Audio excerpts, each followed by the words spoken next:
Hello, everyone, and welcome to the stream. Hello. Hello. When we last left our adventurers, you can go ahead, Jake. I give you full control. Okay. So it has been a while since we played, and I kind of want to see what everyone's remembered. It's been like a month and a half. So let's start with Willow, and then we'll do Zach Eh, next, and let's give everyone a chance. Of course, Nick last, and give everyone a chance to see if they remember where we are and what we're doing, and then I'll go over it real quick. Willow, what was the last thing you remember, and what were you guys planning on doing next? Okay, so I remember like the entirety of how the festival went down. Ye- I can't remember much after that. I remember we had some previous quests we were gonna pick up on, yeah. That's good. And Zach, do you remember anything from last session or the previous sessions? Yeah, we had. I think I'm thinking of Nick's game. Shit. Probably. That's why I'm checking. I am. God damn it. I know that we were looking. Oh, shit. I can't remember. Okay. And Nick, what do you remember?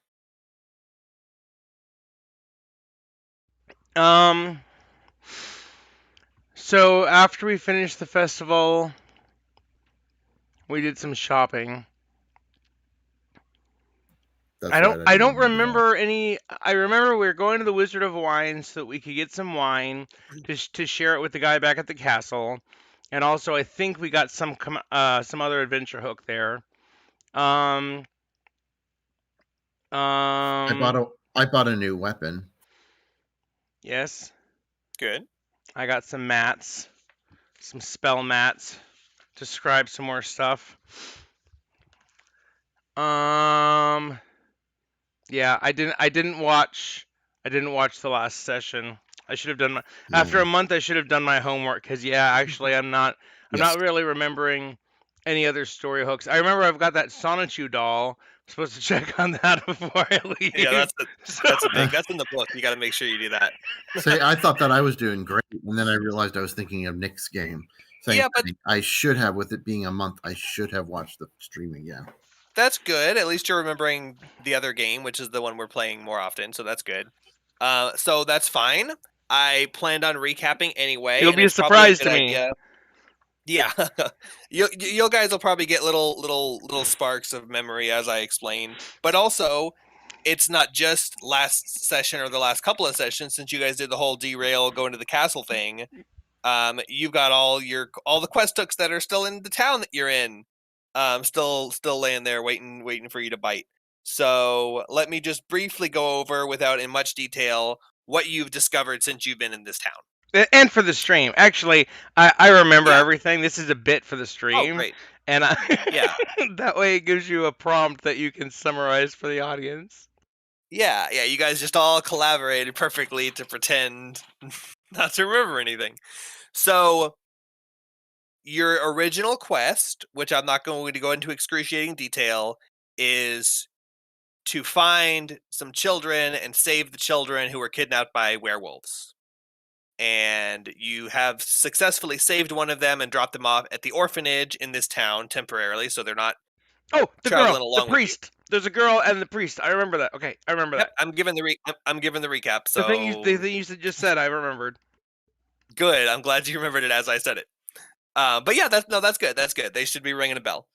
So that was your original quest. So keep that in mind that whatever your heroes are doing, your quest was to come here to save children. Of course, if you get money and whatever else, that's cool too, but your original quest was that. So if you ever think, "Oh man, what are we here for? What do we want to do next?" Think, "What could I do to work towards that goal?" That's your major goal. As you arrived in the first town, you met a lady who had clearly had some ties to Strahd, and they asked you for help escorting her to safety away from Strahd. And they said there's two towns off to the west One is named Valaki, which is where you guys are right now. But an even safer destination would be the walled monastery of Kresk, which is all the way at the far end of the valley, as far as possible from Strahd without leaving Barovia. And so, really, they asked you to take her there, but Valaki is better than nothing, because it's at least further away from Strahd, and it's a nice big town, better than Barovia with all the ghosts and shit. So, those are your two major quests right now, which are escort Irina to safety, and find the children, which is pretty much always ongoing until you found and rescued the children and escaped Barovia. Those are your quests. When you arrived in Valaki, there was a couple of hooks. You went to the inn, and the innkeeper told you that the supply of wine in the town was starting to dwindle, and that their regular deliveries from the winery have not been coming in lately. And so he was asking if you would not mind going to check out what's going on there, because wine is kind of the one joy that people have in this town, in this area. So if if they run out of wine, people are going to be even more depressed than they are right now, just like in real life. Yeah, supply chain. Thank you. There's supply chain issues in Barovia right now. That's perfect. So, yeah, they're asking you to go figure out what's going on there. And he said he would reward you by allowing you free stay in the inn. You can stay in the inn as long as you want, as long as you are working towards or have completed this quest of returning the shipment of wine. So that's kind of a side quest. That is not your main mission, but that is kind of the next. You don't have any real other any other leads, and this guy seemed like he could be trusted. He's the innkeeper. He seemed pretty cool, and he sent you on this little mini quest. So that was what you guys were talking about. However, when you went to the orphanage to drop off the girl that you rescued, the priest there told you that, oh, that's interesting. Another girl came, and she kept claiming that she was from a faraway land, and she got chased here by werewolves, and she escaped from them and lost them and made it to the town. And the priest sounded like he didn't believe any of it. It sounded like he said maybe she was being abused at home, and she just made up these stories and wanted to get away. She's probably a runaway, or her parents died, or something like that. You guys clearly recognize that story in his description, and very clearly sounds like one of the 3 children you're trying to rescue was in his care. And while you didn't really inquire too much about the details at the time, because you were focused on going to Strahd's castle for some reason, he did mention that she is missing. And he told you she was missing, and you guys were like, yeah, cool, that sucks. Anyway, we're going to leave this other girl here with you. She'll probably be fine. So you left the other girl in the care of this guy who just lost a girl. He also told you, which this was kind of skimmed over too, he said he would gladly take in Irina and the girl, but the sanctity of the church had been compromised. Some artifacts had been stolen that were keeping the place sanctified, and now he's not sure he'll be able to he's not sure how safe he'll be able to keep this place, from monsters and things like that, and vampires and Strahds. But he said that he would do his best as the priest and as a man of his word to protect those people. Vampires and Strahds and stuff. Yeah, all the Strahds. It's the Strahds and stuff. Yeah, Strahds, Satans, all those things. Yeah, the Satans. So, you saw no problem with the fact that he lost a girl who was in his care, and that he said that his magical protection on his church was completely gone. And you went ahead and left both of your charges with him, and we're like, yeah, we're fine. Go ahead and take care of him. We got more important business to attend to. No, you took Irina to the castle, so she was at least safe. Daycare has opening. Yes. Discounts available. That's what happened. No, that's what happened. He actually did not have a spot for the girl, but he said, oh, actually, you know what? A spot just opened up. This crazy girl who was talking about werewolves, she just went missing recently. So yeah, there's a spot open. That's exactly what happened. And you guys were like, yeah, sweet, perfect. That's such a great coincidence. So she's married now. when you recap all of these facts of what we did, it may seem like we are foolish players. However, the truth is that we are skillful role players because we are considering what would Biggie do, what would Aravan That do, is true. what would Zoe do, and this is what would You're happen. It's You're definitely simulation, role really. playing McGee. That's fine. Oh yeah. So these are the things your characters recall as they're meandering about town after this festival. It was kind of traumatic and a lot of stuff is going on, and they're kind of thinking, man, this town's weird. And they're pondering back on all the things that they've seen, and they're thinking of these, and they're like, oh yeah, that guy asked us to get some wine. Oh wait, that priest was kind of didn't really seem that confident in his ability to protect our Let's main kill quest. the priest. Let's kill the priest. So that's where you're at. That's Down kind to of that's kind of a lot of stuff, but just in your head, kind of sort it by main quest. These are the things we're doing long term. Minor quest. These are the things that are right in front of us, and we're looking for leads for these other things. One other thing to keep in mind is also the reason you were considering going to the Wizard of Wines in the second place, not in the first place, is that when you got your fortune told by Madame Eva, one of the artifacts she said look to the Wizard of Wines. So you actually have 2 leads to go to the Wizard of Wines, one of which is to get the wine. Also, when you went to Strahd's castle, the guy asked you to bring him wine. So you got a lot of reasons to go to the winery, which is return wine to Valaki, bring wine to the guy in the castle. Not anytime soon, please God. And thirdly is there's an artifact that could help you defeat Strahd there. So that's kind of your next major place to go. But it wouldn't be a bad idea to poke around town a little more, figure out what's going on with the priest, what happened to the girl, figure out why the church isn't safe.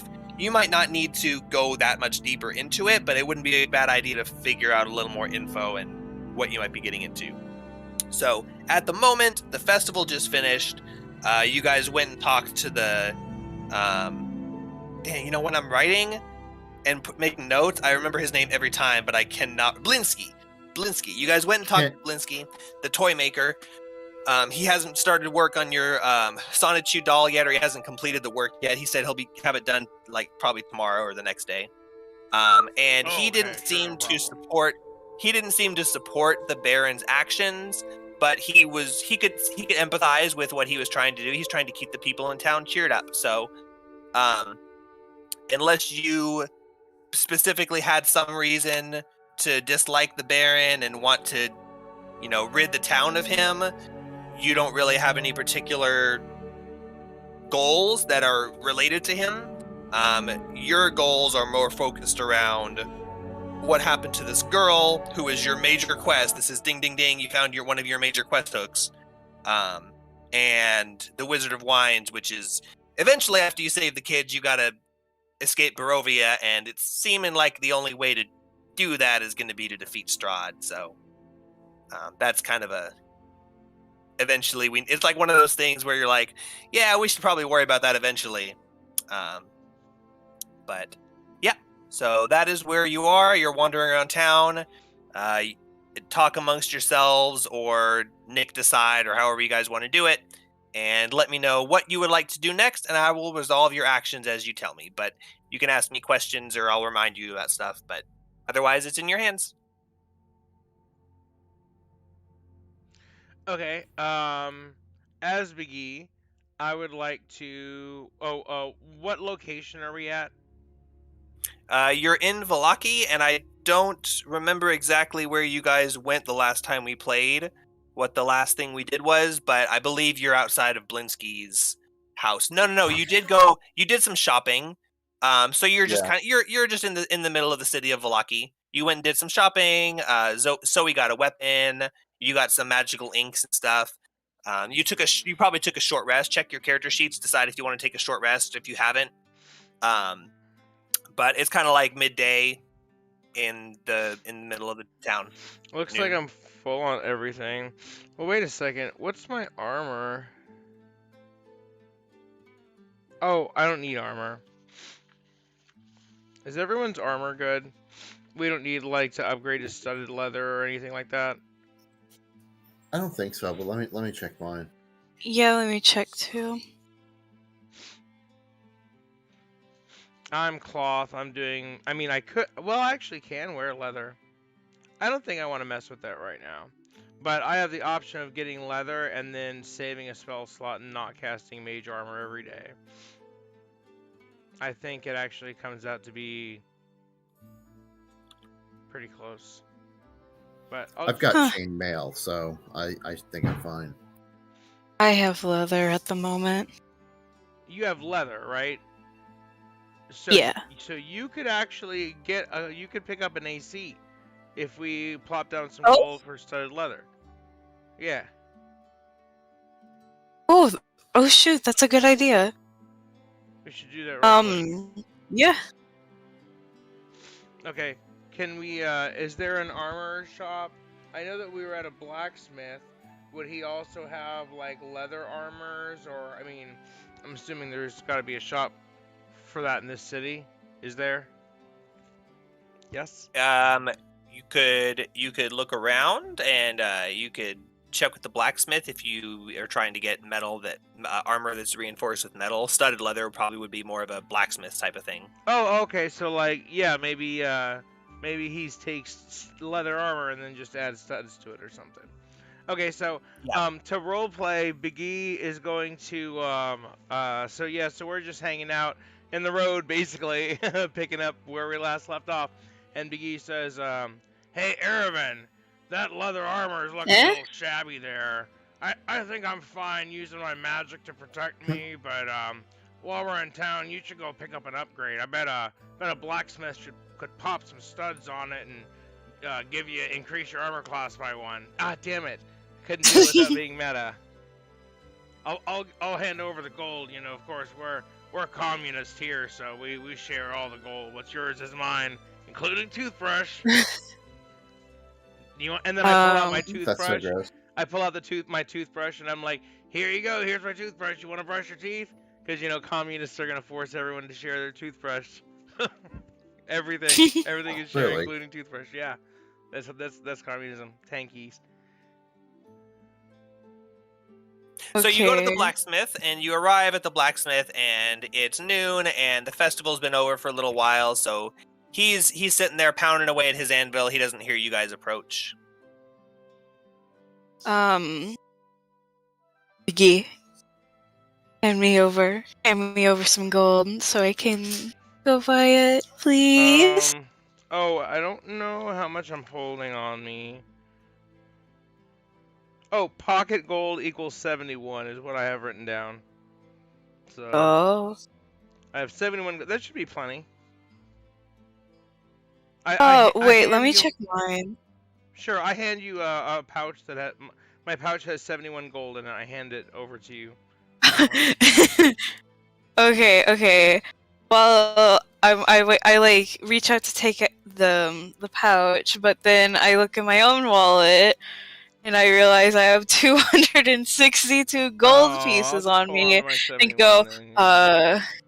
yeah. You got your own money, so go get some studs, rich boy. Get some studs for the stud. Hey. Oh my What? god. Okay. Going over to the blacksmith, I wave to him. Hello, you there, bro? He sees you out of the corner of his eye and he puts down his hammer and he looks towards you and he says, "Oh, it's you guys. Welcome back. Forget something? I know you were just here a minute ago, but I'm sometimes forgetful too. What do you need?" Do you have any studded leather armor?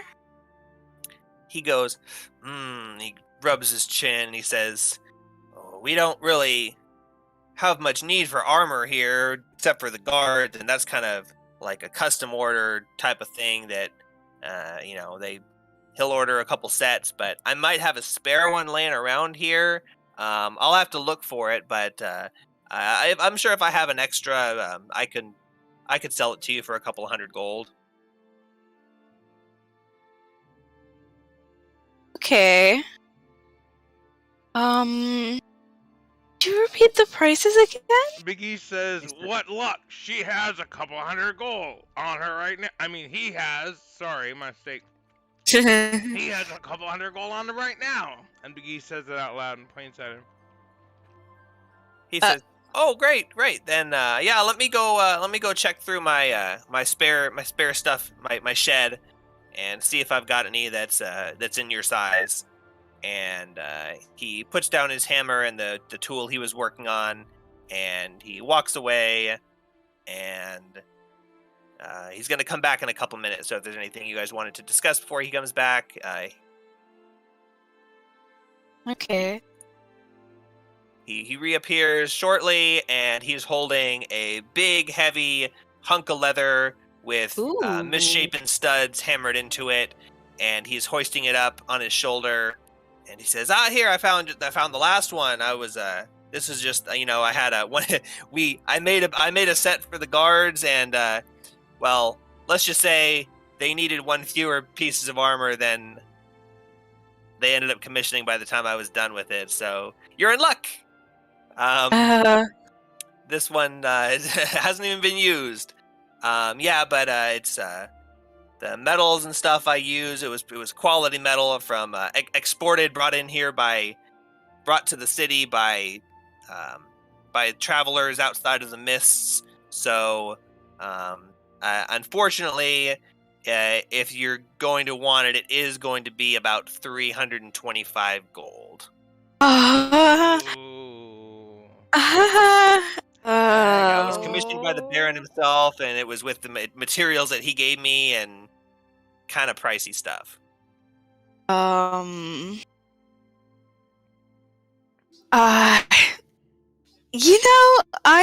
okay. I could do 300 if McGee would hand over some. He says, "Oh yeah, I'll make up the difference, brother." He says, 300. I mean, I guess that covers labor and, well, all right. I suppose I am a little bit short on cash right now. So my last customer paid me in a bunch of copper, which is great for forging, but doesn't do much for purchasing, food and water and stuff. So yeah, you caught me at a good time. I'll cut 25 gold off the price. So give me the 300 and I'll give you the armor. And he sets it down on the table and he says, "I'll even let you try it on, make sure it fits before you leave." All right. Tell me how much you need so that I can deduct it from my 71. Hold on. So I'm tracking my total gold, and I'm all back at the place, except for whatever I have written down as pocket gold. Yeah, you have what's in your pocket is 71, and you have a bunch in the inn.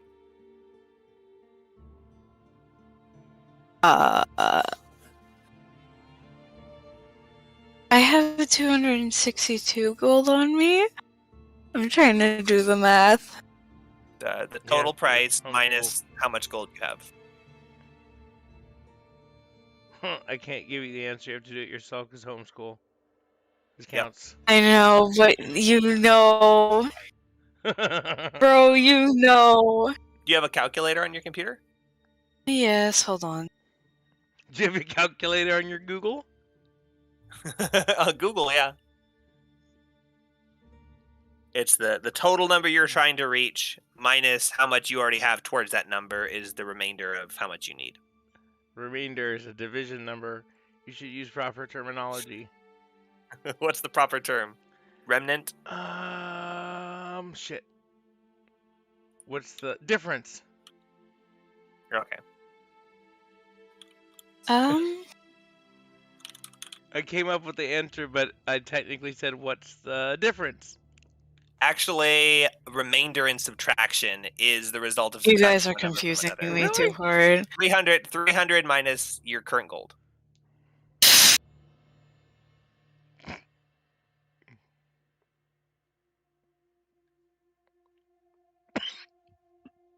$38 gold. There you go. Uh, Okay, and Now, 71 Biggie has minus 30. 71 gold. Yeah, how much does Biggie have after giving you 38 gold? Okay, I can do this without Google. So let me see. So 71 minus Good luck. 38. Good luck. This stream is subtraction. Okay, so 33. 1 minus 8 is you can't do that. You have to go to a negative number. Shit. So Biggie gives Erevan a handful of gold, and Erevan counts it up and adds it to his and says,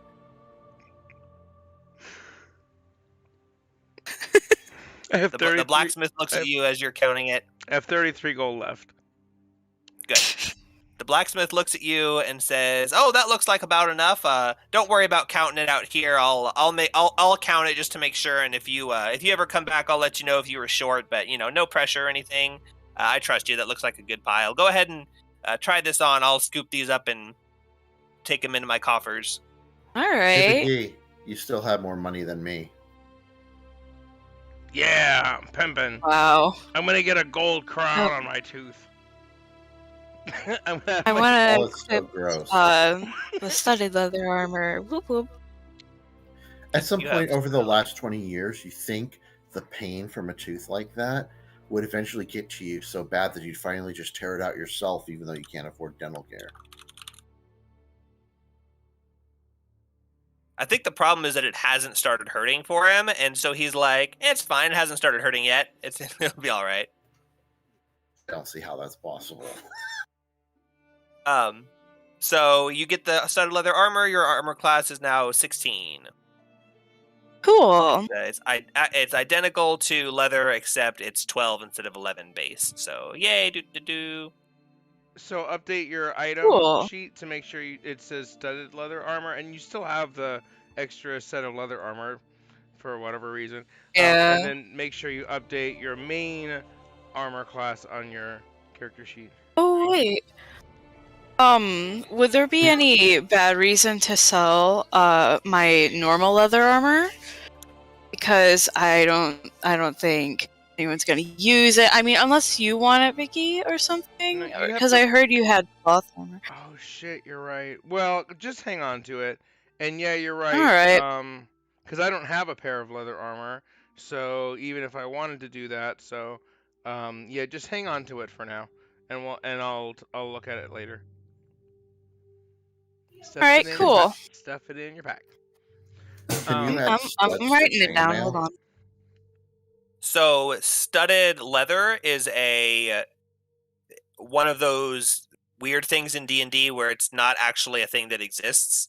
It's in reality, it's metal armor which has had leather attached to it on the outside with studs. So it's actually not leather at all. It's like scale mail or plate with leather studded on top of it. Oh wow. Because just pinching studs into a bunch of leather does absolutely nothing for making it stronger, and it wouldn't multiply the price by 3. So, no, making studded leather armor is much more difficult than just adding studs into leather. Wow. And Okay. I think you asked chainmail. Yeah, you could what put about studs chainmail? in your chainmail, but it's not going to increase its durability any. But would it look cool? Yeah, it would look sick, especially if they're like colored studs. I'm gonna have to remember that. Okay. Zach, I've those written aren't it down. studs; those are 1.5 foot long spikes. And Oh. Now, Oh, spiked you don't armor okay. is just a thing. hug the enemy. Surprise hugs. Spiked armor is a thing. Okay, I know this isn't like super important, but how heavy is the studded leather armor? Just so I can fill it out on my sheet. It's a good question. The studded leather is 13 pounds, and your regular leather is 10 pounds, which you still are carrying on you. Alright, got it. So Let you're me just about halfway to your subtotal it. total weight. You still got some ways to go, but you're not carrying very much. But that is good to keep track of because I am keeping track of it. Alright, well, I got it. Ervin has got his new armor, and everyone else already bought stuff last session. So unless you had anything you were thinking of at the last minute, you're free to decide where you'd like to go next.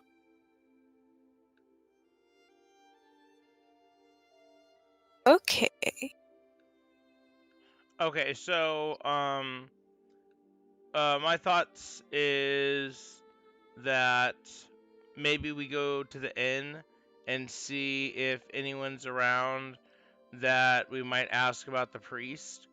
Um, and then we just go and role play at the church. In fact, is there a chance that we left off at the church? Mm, Have we not? We haven't talked to the I'm guy at all. God, I should have not watched the since last you got back. stream. It's literally recorded. Oh well, yeah. But anyway, No, I not think since you got we back. need to go. We need to go resolve the church, and I mean, I guess we're looking for a girl, right? Maybe we need to go and find her somewhere. So I think Oh, that's probably what we need to do. What do you each think? What do you think, Aravan? yeah, I agree. Would you like to? Do you want to take the lead, or what do you think, Zoe? What are your thoughts? Um, I think that's a good plan. okay. Well, it's not a plan at all. It's just a destination. But I think, going to a destination and then just saying, Aaron, you have the highest charisma, so talk to everyone. And then he gets to be in the spotlight like you were the last game. Yeah, I was just about to say, at least it's not me this time. I can honestly 100% assure you guys, if I ever have to roll new characters for any reason whatsoever in any game whatsoever, they will not have charisma. As most They, people in the game have figured out, because they think, "Oh, I'll just make a character with high Bards charisma, and though. that'll be great." A bard with 8 charisma. Bards are Fuck you guys. charisma. I'm not doing it. I'd basically be ACDC. Oh wait, no, they had charisma. It was all the other stuff like talent that they lacked. They had the blues scale. That's all you need. Okay.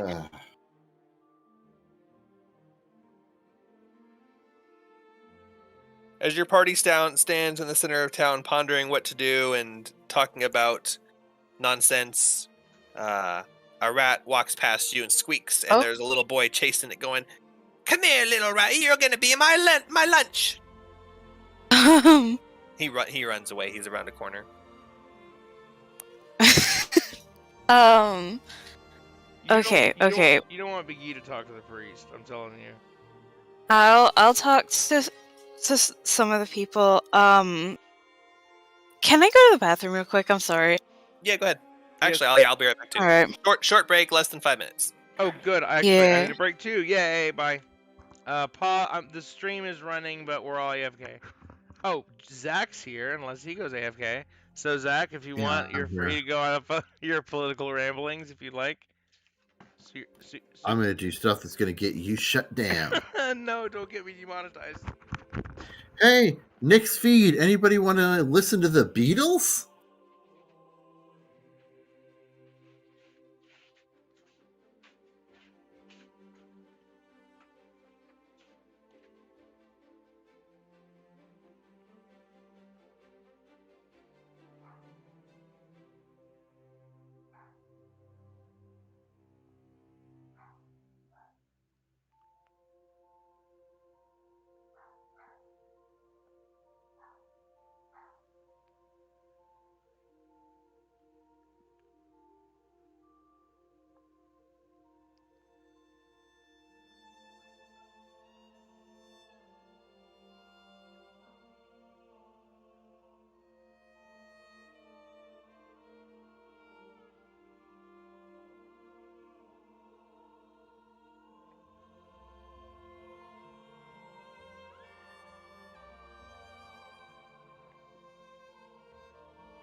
Okay, everyone back? I'm here still. I'm just checking. Bye.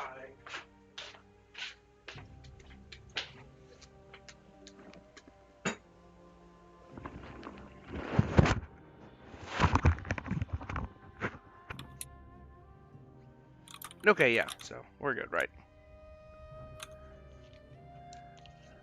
I'm back. Is Willow coming back too? Hi. Oh, Oh, Yep. okay, wow. Did you just get back? I literally just got back. like 30 seconds. Yeah.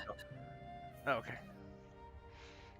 But yeah, that was good timing. I don't know how long Zach's probably just been sitting there twiddling his thumbs. I've been here the whole time. He's Yeah. been reading from his occult witchcraft demon summoning book out loud. Damn it! I forgot about those. So much better than what I was doing. It's literally on the shelf next to you, and you're like, "Oh, that would have been a good idea." No, I don't have a shelf. It's on the floor. I'm a millennial. I can't afford such luxuries. Okay, so yep, you guys were just deciding what you're about to go and do, and after you've decided, go ahead and describe what you're doing. Okay, so Big E's going to take the lead, so that we can have a nice progressive flow of a campaign. So Big E is going to march on over to the church and check on the girls. All right. Follow you. Yeah, I follow and go along too. I'm curious. Okay, the party heads back over towards the western side of town, towards the Sunset Gate. Someone's crumpling into their microphone. Oh, sorry. It's fun. So Girl. you head towards the west side of town, towards the Sunset Gate, which is where you know that the church sits right on the edge of the gates. And you arrive at the church, and as you see it, you remember when you came here before. This slouching, centuries-old stone church has a bulging steeple on the back and walls lined with cracked, stained glass windows depicting pious saints. A fence of wrought iron encloses a garden of gravestones next to the church, and a thin mist creeps among the graves. And Scary. the front of the church is similar to the one in Barovia. It's got two big, strong wooden doors, and they are currently closed, but there's nothing that you can see barring them. Okay, so I'm gonna march on up. Big E's gonna march on up to the gates, and I guess you knock on a church, or do you just barge on in? I don't know what the customs are around here. Does there that a- really matter Make what they religion are check. around here? Is the door ajar? Is it closed? It is closed. Make Oh, a yeah. religion check. Oh yeah, check. Oh, Yeah, wow. somehow I don't think anybody's going to leave their doors open in this area of the world. Good call. Yeah, exactly. Okay. Oh, look at that! That is an invitation. Plus 3 to religion, so that's 14. All right, with a 14, you know that most churches, especially ones dedicated to the Morning Lord, a good god, have no problem with outsiders coming in as long as they don't have ill intention. But it is always still a good custom to announce oneself when entering a place of worship. So just swinging open the doors and stomping on in isn't probably the best idea, but no one's going to fault the little old lady if she opens the church door and walks in quietly. But you don't think it'd be a bad idea to knock and then enter, but not necessarily waiting for an answer. Okay. I can't think of a metaphor that's appropriate, so I walk on up to the door and I knock. The heavy wood thumps under your fist. The hard wood thumps under your pound. The knock on the door. It makes the walls of the church shudder as they're shaken. The door seems almost stronger than the walls, which are old and cracked and crumbling. Which isn't very reassuring if we have to spend the night in a crazy, scary, church. I don't think anyone asked you to spend the night here, but yeah, you did spend the night at a church just like this one, so Yeah. they're built pretty strong apparently. Okay, I have some really good fudge, and it's in some very loud plastic crinkle wrapping, so I'm gonna try really hard not to crinkle it, but I hate you. I wish You I can had some. mute your microphone. I'm gonna try and make sure that I do that, okay? But it's also really good You fudge. can turn on push to talk. Oh, yeah. No, I just have I just use a no, I just do like mute my whole mic because like it's too hard to make sure that I don't mute it on Discord, but then I don't mute it on my stream, and that could get me in trouble. So I always do Mhm. I always hard mute. Ever since I had that my job at American Airlines on the phones doing reservations, always hard Yeah. mute. Never trust the software mute. But yes, I'll try not to crinkle. But once I realized that you could hear that, it was really funny. Knock, knock, knock. Yep. You bang, bang, bang on the door. Yeah, There's there's- no answer right away. Yeah, so I go ahead and open it. All right. The door to the church is heavy on the hinges, but it swings open with hardly a creak. It seems like they're pretty well oiled and upkept more than the outside of the church. And it swings open, and the doors are now wide open, and you see into the church. There's no one immediately inside that you can see. There's four closed doors, two on either side of you, just like the layout of the other church. And there are candles and lamps lighting the inside of the church, where the pews and like the Is there like a sign or door. anything like that outside the church, or is there any information? Is there like a bulletin board, weddings and events? No, there's a big sign Potluck. of.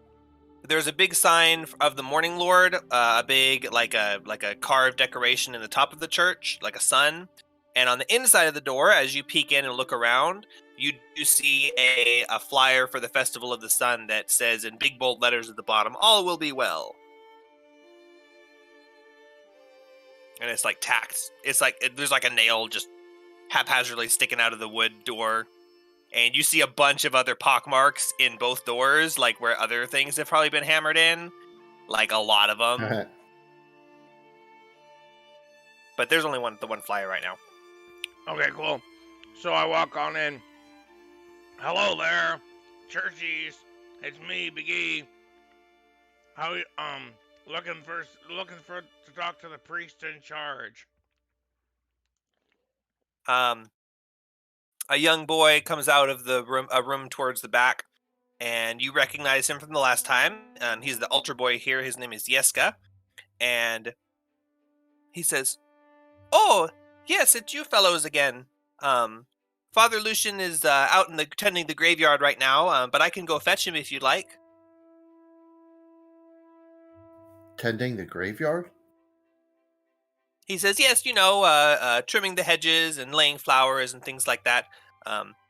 Not like digging graves and hard cleaning. Milivoj, that's Milivoj's job. The priest would never get his hands dirty doing that kind of stuff. He's a man of the cloth, but he's doing the priestly duties, blessing the graves and things like that." Okay, I was just curious. Yes, of course, but Is altar boy an actual job, or is it? yes. Nope. I actual was job. waiting for you to be describing the altar boy. And altar boy, we asked for the priest, and altar boy walks around the corner and wipes the corner of his mouth with a cloth. I think about that every time I read the word altar boy. I thought, is it just slang? I thought it was just slang for being molested. I didn't know that it was an actual thing. I was also waiting for you to make one of us randomly roll a Constitution check when we walked into the church. And it's like, None of what's you are that for? evil, so.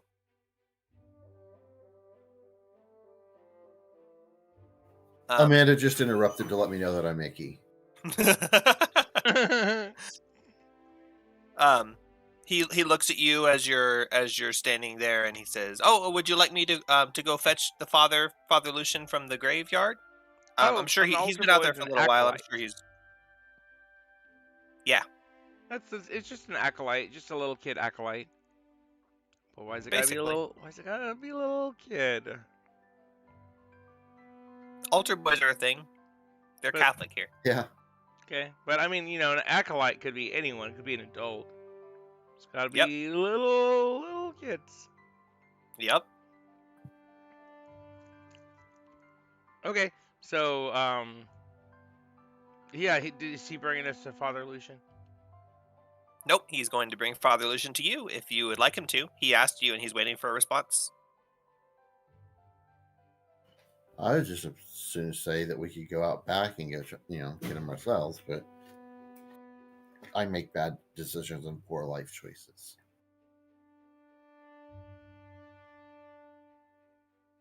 He stands there looking at you, awaiting your in-character response.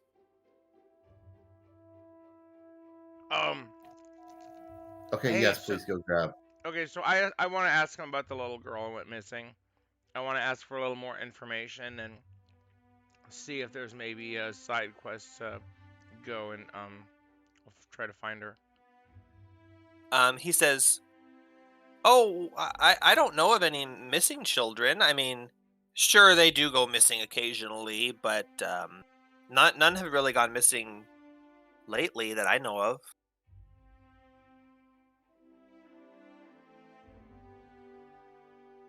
But Father Lucian might know more. He kind of keeps track of that stuff. I just do what I'm told. Hold on, just 1 second. Okay.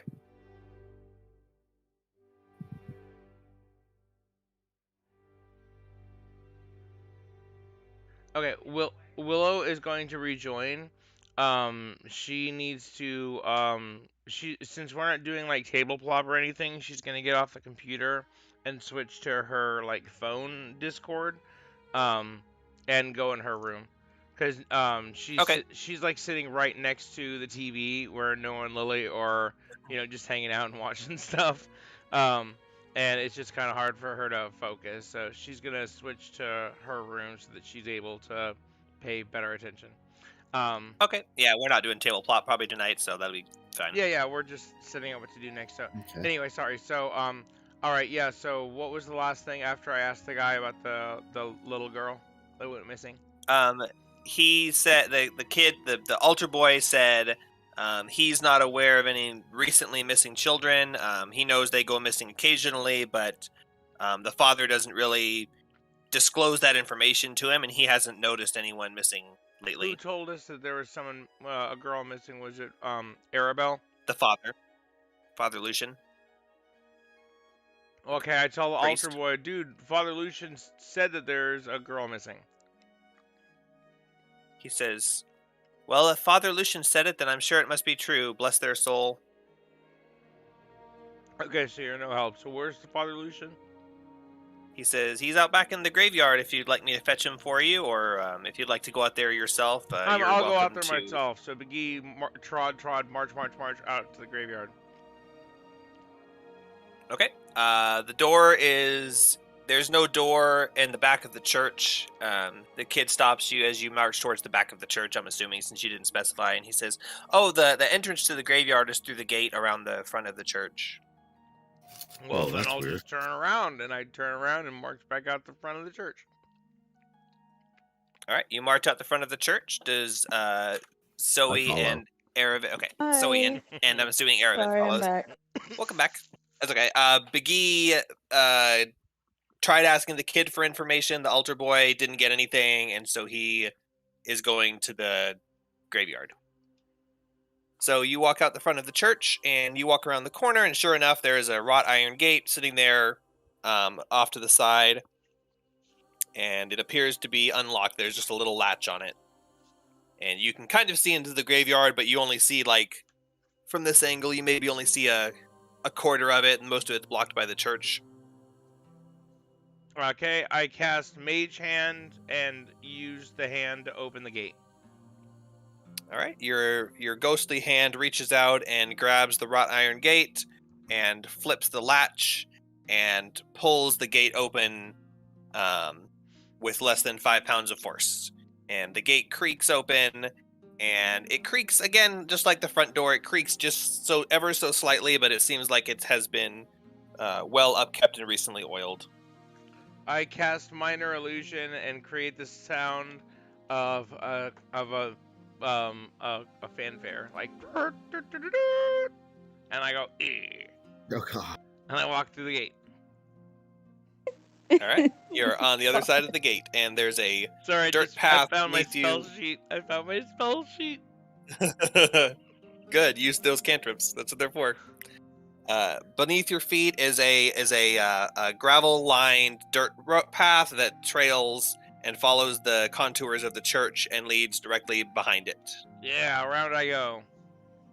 All right, you follow the dirt path around, and you can now see the graveyard proper, and you see to your left, far off in the distance, is a man standing in a grave up to about his lower chest, and he's shoveling dirt out of the grave.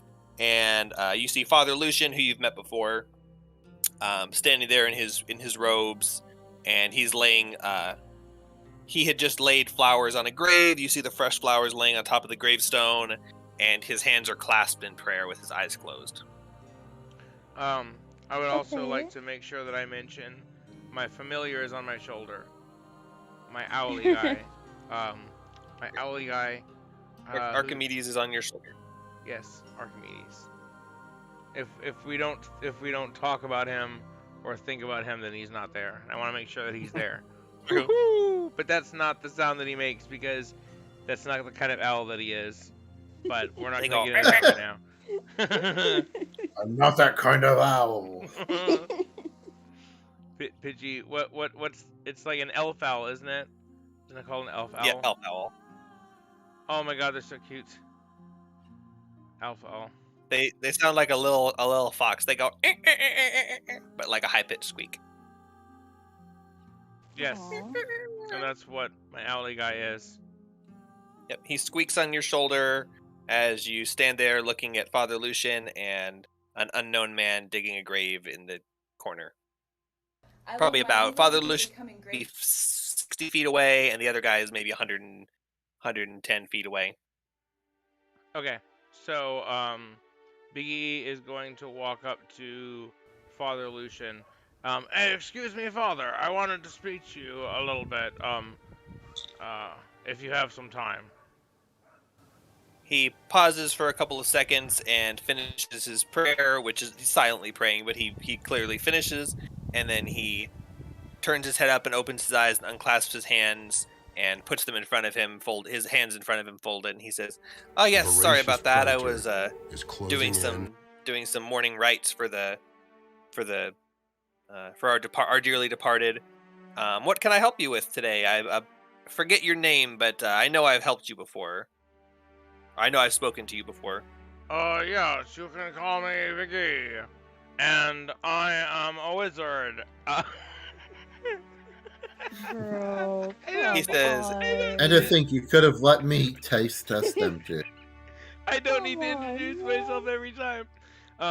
Hey, I wanted to talk about those kids that you said were missing. You said a girl, right? He says, "Oh yes, you're the one that brought us Of course, I don't have her freaking name. Christine, Honeypot, No, Heather, Hannah. Hannah? no, I haven't. Hyacinth? Henrietta, you got the H right. Henrietta. You got the H right. He says, "Oh yes, you're the one that brought us little Henrietta. Yes, unfortunately, there was another girl here who came and she went missing a few nights ago, but that's all right because now we had a spot for Henrietta, and she's gotten along great with the other kids." Cool. Okay, and Elf Owl goes like.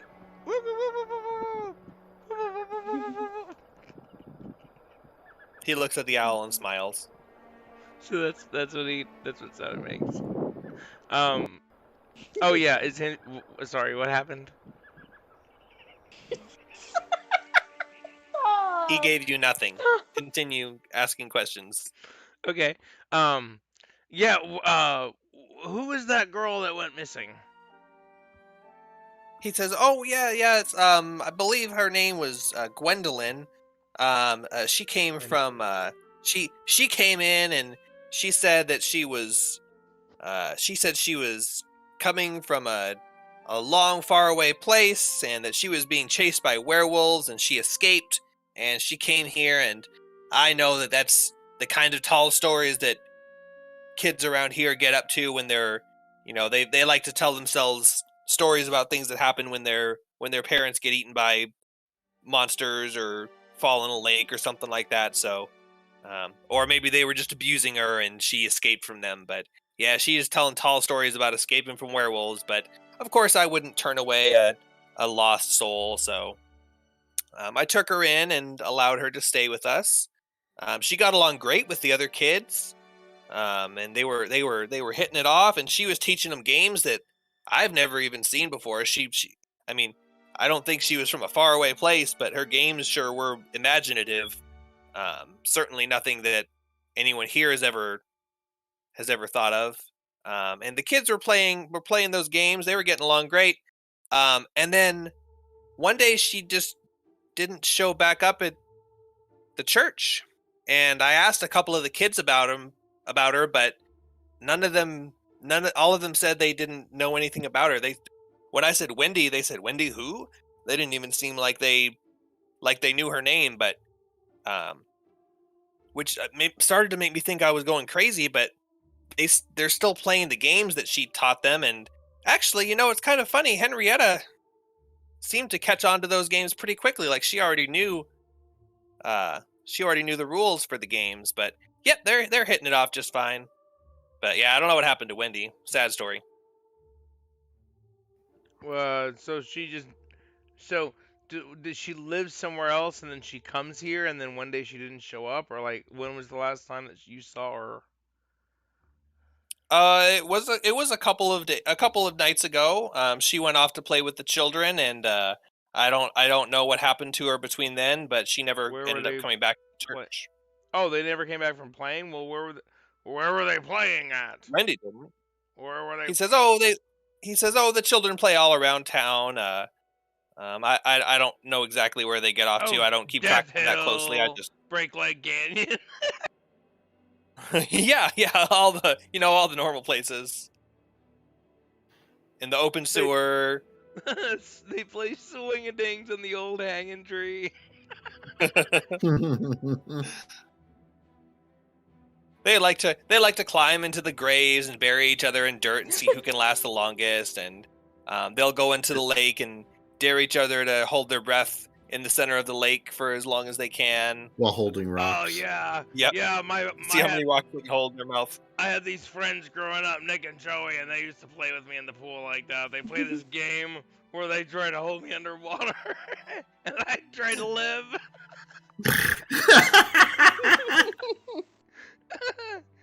He says, "Well, you must have been pretty good at that game." Yeah, they'd climb on my back, and they'd grab my face, and they'd rub my hands away from my nose, and I'd burst out of the water gasping for air, and I would always win.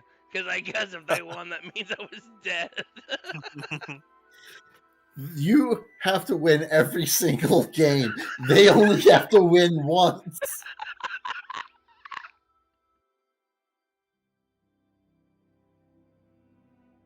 Oh, wait, sorry, where was she last seen? Wait, Around. Oh my god. Do I have any magic spells to, like, detect lost kid? Detect kid, why don't you ask? I bet the priest has that one. Yeah. Do you have any kind of detection magic? Did you attempt, how did you attempt to find her? How do we know you didn't have anything to do with a missing kid? He says, well, I would never do anything to harm one of my charges. That's unheard of for something of a man of my career to do. Well, You can't even say it with a straight face. Who said anything about harm? I just said that you asking what you're finding your whereabouts. Now you're throwing about harm. No, you asked. Okay, that's what you said. Oh well, I mean, children go missing around these parts all the time. I don't have the resource. I don't have the resources. I don't have the resources or the manpower or the strength. I have my duty is to protect the children who are within these walls, and if one of them goes missing, of course I'll alert the town guard and let them know to be on the lookout. But I've never had a missing child come back And I don't intend to start now. He doesn't say that last part. And then he turns into a giant demon. Roll initiative. Yeah, but no, he says he didn't really try to look for her at all. She went missing, and he didn't see where she was. And he asked the kids, and they were like, I don't know. And that's about as much effort as he put into it. But he says usually when people go missing around here, children or adults, they don't usually turn up again. So it's kind of he kind of gives you a weird look, and he says, you're really not from around these parts, are you? We don't really do the whole looking for lost people thing around here. Why does it just make more people go lost while looking? Yeah, pretty much. Sounds like you got a major problem in this area. Something that you really should get somebody to root out for you. He says, yeah, that'd be great. I wish someone would come to Barovia and cleanse it of its evils, but unfortunately I think our fate is much more dark than that. Alright, well, we're gonna find this girl. I'm making this my immediate fixation. Now, I demand you tell me sources that I could check with that she may have last been seen. He Man. says, well, like I said, I don't really keep track of what the children do and where they play, but they don't have any idea of, they don't know anything about Wendy, or they don't have any memories of her, but I'm sure if you talk to them, you might be able to at least find out some of the places they frequent and maybe get some more information. Maybe they just didn't want to talk to me or something, so I don't know. Yes, They're interrogate the probably your kids. best bet. I just had a great idea. Let's question the children. Where can I find these children so that I may interrogate them? Epstein Park. That might have something to do with it. It's an Only island? for the snorkeling. Let's be clear. I did go to the Epstein island, Adventure but only Island. for the snorkeling. I didn't know anything about the other stuff. That was only like 5%. It was 95% not kids related at all. The flights were really cheap, and the kids flew for free. It was great. Oh, and they all got one-way tickets. Oh. It's just cheaper that Oh. way. That's how the fares work out. It's cheaper to just book it as 2 one-ways. Yes, I need one two-way ticket and one one-way. Oh. Biggie, I mean, we could just like go ask some of the like adopted children in the orphanage. Like, we can just go around and ask them. I mean, he obviously has no interest in really finding out the missing kids, so yeah. He only Okay. talks about valuing life. He doesn't actually have to do anything about it. He replies and he says, well, I wouldn't say I have no interest. Oh, he's standing but right there. I wouldn't say I have no interest in Yeah, finding it. I just don't think I think it's futile, and I don't think it's worth any effort. But if you care that much, feel free to do that, and I won't impede you. And certainly, if there's any way I can help, let me know. But unfortunately, that's about all the information I have for you on that subject. But please, if you do find Wendy, let me know. I would be so grateful to hear that she was found safe. Okay. Tomorrow, Vanya's taking Zone of Truth, and we're coming back here, and we're gonna tie him up and put hot irons on his feet. He's like, but I'm in a zone of truth. Why do you have to torture me? You say, that's the fun part. It's a one or the other thing. You don't need both. This is very redundant. I'm mostly offended at the redundancy. This is I have so found that inefficient. redundancy is a good thing. You know what really hurts is the disrespect. And the burning of the feet. Not the burning. But the disrespect is number 2. The burning of the feet is definitely number 1. That actually does hurt the worst, but the disrespect is the number 2. Poor Norm McDonald. I know, Oh it's my a New God. McDonald joke. You got it. Yeah, that's why I was quoting it along with you and laughing. The other thing. That hurt worse, but The other thing, also the disrespect. but the disrespect is a big number 2. Oh yeah, so we go to question the kids. Do. Where's the kids at? He tells you that he can, because you did ask. He tells you that Where are you the can kids? usually find. You can usually find at least a couple of them in the bunk room in the church, but at this time of day, they're more likely to be out playing. And if you're having trouble finding them, you can wait until evening when they come back. They usually come back around dusk, but you can certainly check the bedrooms. He hasn't been in. He's been outside here for the last couple hours, but he says you're more than welcome to talk to any of them. And if you think they have any information, or if I you don't think they're holding think- back on you, let me know, and I'll make I sure don't they think they Big talk. G should be the one lurking around children's bedrooms. It's just not. Gross. It's just problematic. It's just not where we want to go as a party. Hey, who has the highest charisma? They should do it. Erwin, Huh? Oh shit, fine. go lurk around the kids. You look kind of young. no, You can get away with I it. mean, gross, man. That is gross. Hello, fellow children. Let's all go to the community Uh, showers. No. Is that how the rest of that okay, quote let's goes? Go, let's go. No, I don't know how. I mean, you're talking about the Steve Buscemi. Yeah. Oh yeah, I'm gonna say yeah because otherwise it's like, wait, then why are you talking about that? I just came up with it. Don't want to go that direction. Erevin, go lurk Yes. in the kids' bedrooms. Oh boy. Okay, so I going back from the graveyard back into the church, I slowly open the door, trying not to like make myself notice. And once I'm in, I go and look for the where the orphanage like area is, and hoping everyone is behind me. You can only hope. Only hope. So the altar boy is there. He's actually at the altar, and he's got a long feather duster, and he's dusting the top of some shelves and idols and things like that. And he turns around when he hears you walking in, and he says, "Oh, welcome back. Did you get the information you needed from the father?"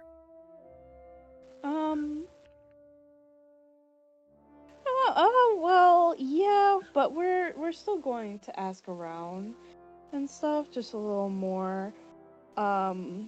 He didn't give us that much information that's useful, so we're just gonna look. Yeah. He says, "Oh, okay. Well, was there something I can help you with? I mean, you came back here. I don't know where you're looking, but I'll ask where the kid what if he knows what where do the you kids need?" are. Yeah, do you know where the other kids might be? He raises an eyebrow and looks at you and says, hey, "Oh, hey, some hey. kind of perv, are ya?" No. No. And cast minor illusion to give Erevin a boner. Stop. God. Stop. No, I don't do that. We were not trying to aggro. Oh my god. I found my spell sheet. Yeah, we're just gonna go ask around and He replies to your question in honesty and says, "Oh, yes, did Father Lucian tell you to the orphans might have information?" yeah. He says, "Oh, that makes sense. They're going all around town, so they might know. I don't know exactly what it is you guys are looking for, but oh no, he does. You guys asked him about the girl. He says, oh yes, that makes sense.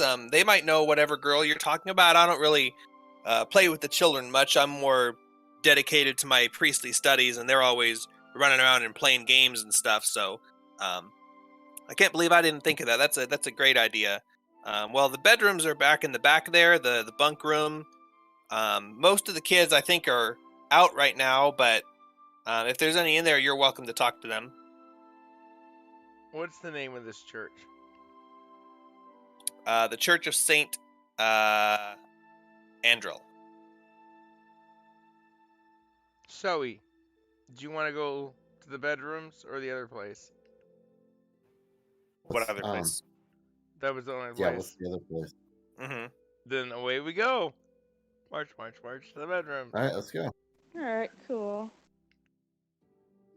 All right, Bagi marches past Erevan as she's still talking to the altar boy, and Aravan, you still talking?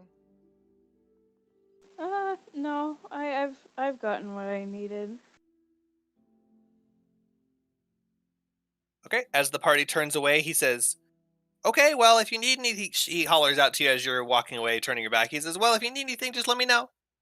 Alright. And you walk you walk around the threshold and peek in, and there's about 12 bunk beds, a couple of larger bunk beds, but mostly smaller ones, a couple of regular non-bunk beds, some chest lockers at the base of the beds, some sets of drawers, basically bedroom stuff, not a whole lot of other stuff.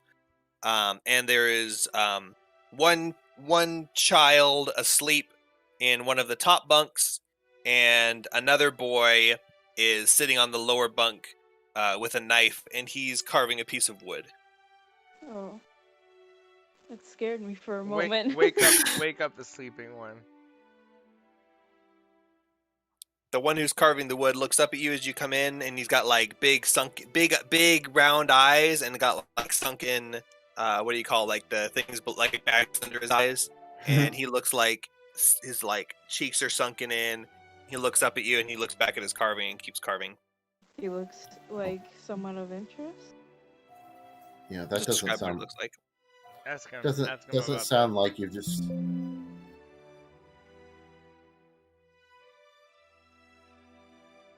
Ask him about Wendy. Oh, Wendy, you came and you saw me from something. Wendy?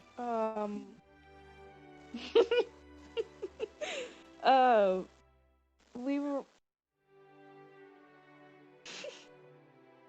Okay.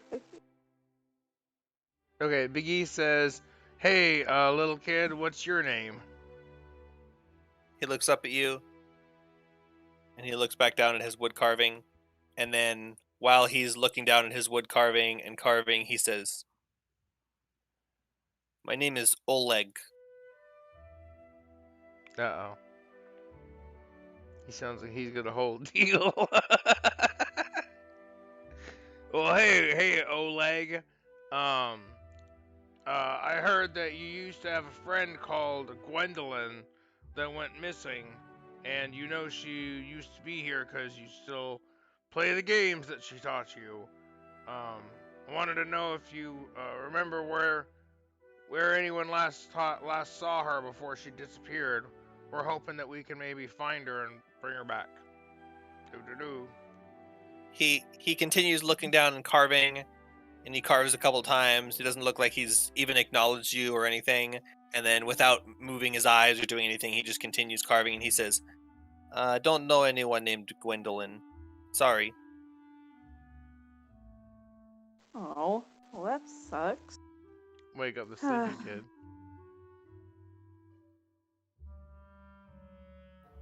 Can't help but feel like this is gonna get really bad fast. Yeah.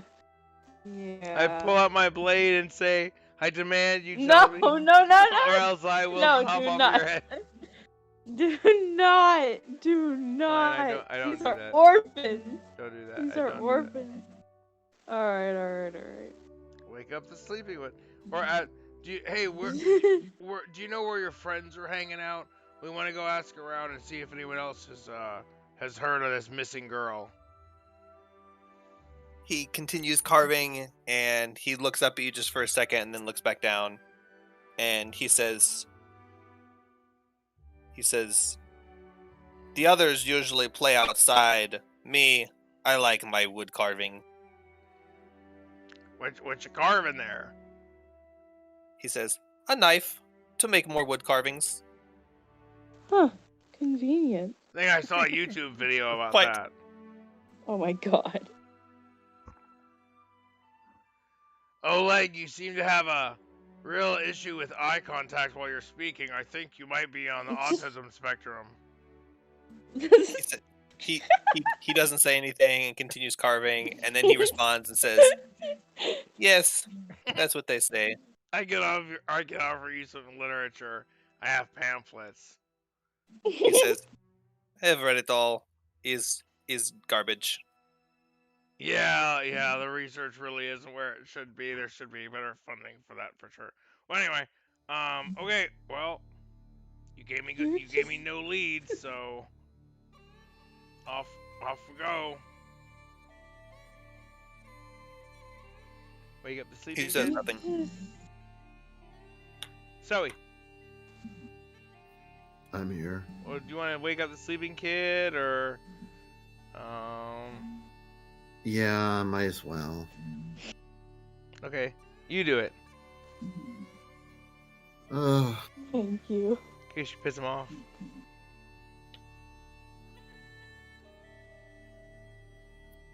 Thankfully, I think an orphan is much less likely to assemble a gang of fey creatures and try to murder your party.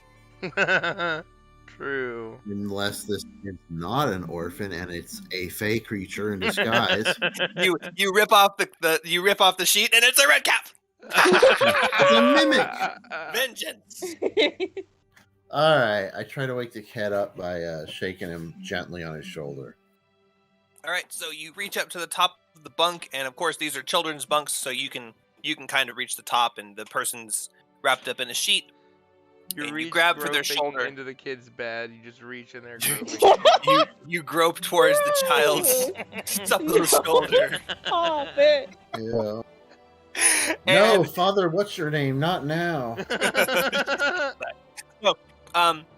you grab the shoulder and shake it, and the person laying there kind of stirs and then turns around, and you see long Jack. brown hair draped down her face, and she says, "What do you want?" Gwendolyn, it's I was you. having a good dream. Gwendolyn, it's you. We've been looking for you. She says, "My name is not Gwendolyn. Go away." And she rolls back over. But Oh, I'm all out of ideas. you still play the games that she taught you. She doesn't care because she's asleep. Why would she care what games? But you still play the games that she taught you. I say that. She says, "The only game I want to play right now is counting sheep. Go away." Yeah, shit. Okay. Hey, do you know where your friends hang out? She says, it depends on the day and the time, but usually they're hanging out. Usually they're hanging out by the woods outside the gate. And That sounds And, playing- and people, playing games. I did not get much sleep last night. So I usually would be out there with them, but I didn't sleep well, so I'm sleeping in today. But yeah, they're usually out by the woods. Okay. I've got a silvered And- weapon, and so I'm there's- good. and people can't come up with any possible explanation for the randomly missing kids that sometimes don't come back from playing. No, they play by Werewolf Woods. No, it's just a name. It's actually Oh, how'd you know the name? it's actually were creatures. They could be wolves, bears, bats. There's all kinds of were monsters, not just werewolves. Correct. They term is like to play on the edge of the Valley of Screams. Actually, no, it's interesting since we're kind of deviating anyway. Lycanthrope is used as the generic term for were creatures, but lycan Right. is the word for wolf. So actually, lycanthrope means something like person who changes into a wolf. So they're actually, Zoanthrope. yeah, I think that'd probably be more accurate. But anyway. Zoanthrope. She says, yes, they play over by Werewolf Woods out to the west. And if Don't you worry. love- It's just if you love addicted. zoanthropes, then you're a zoophile. Google Google zoophile. I love those Yeah, I memes. love They're like, Zoophilia. That's awesome. Wonderful movie. Really good for the kids, that cartoon. Zootopia. He's Zootopia. What? Zootopia? What? Then what did they watch? Because I told them Zoophilia. Okay, So we all gear up and we head to the edge of the woods and with our silvered weapons to fight lichens. Yeah, She rolls sounds like back a plan over to and me. goes back to sleep. Good night, little girl. And I pat her on the head in a not creepy way. She reaches a hand up from the blankets, not to like grab you, but she like covers her head with her hand and then shuffles under the covers more. Off I go, march, march, march Oh, to the woods, Guys, to the do woods. we have any? Okay. Do Your we have party. anything else that we need to get taken care of, or are we ready to go to the woods? I'm ready when you guys are. We should use like illusions or outfits to dress up like wolves, jump out from behind them, and scare the absolute living shit out of them. Roar! And that'll keep them from playing by the woods. It's like realistic fursuits. It's like, and it's like hyper realistic. The blood on your snout and like all that weird stuff. Anyways.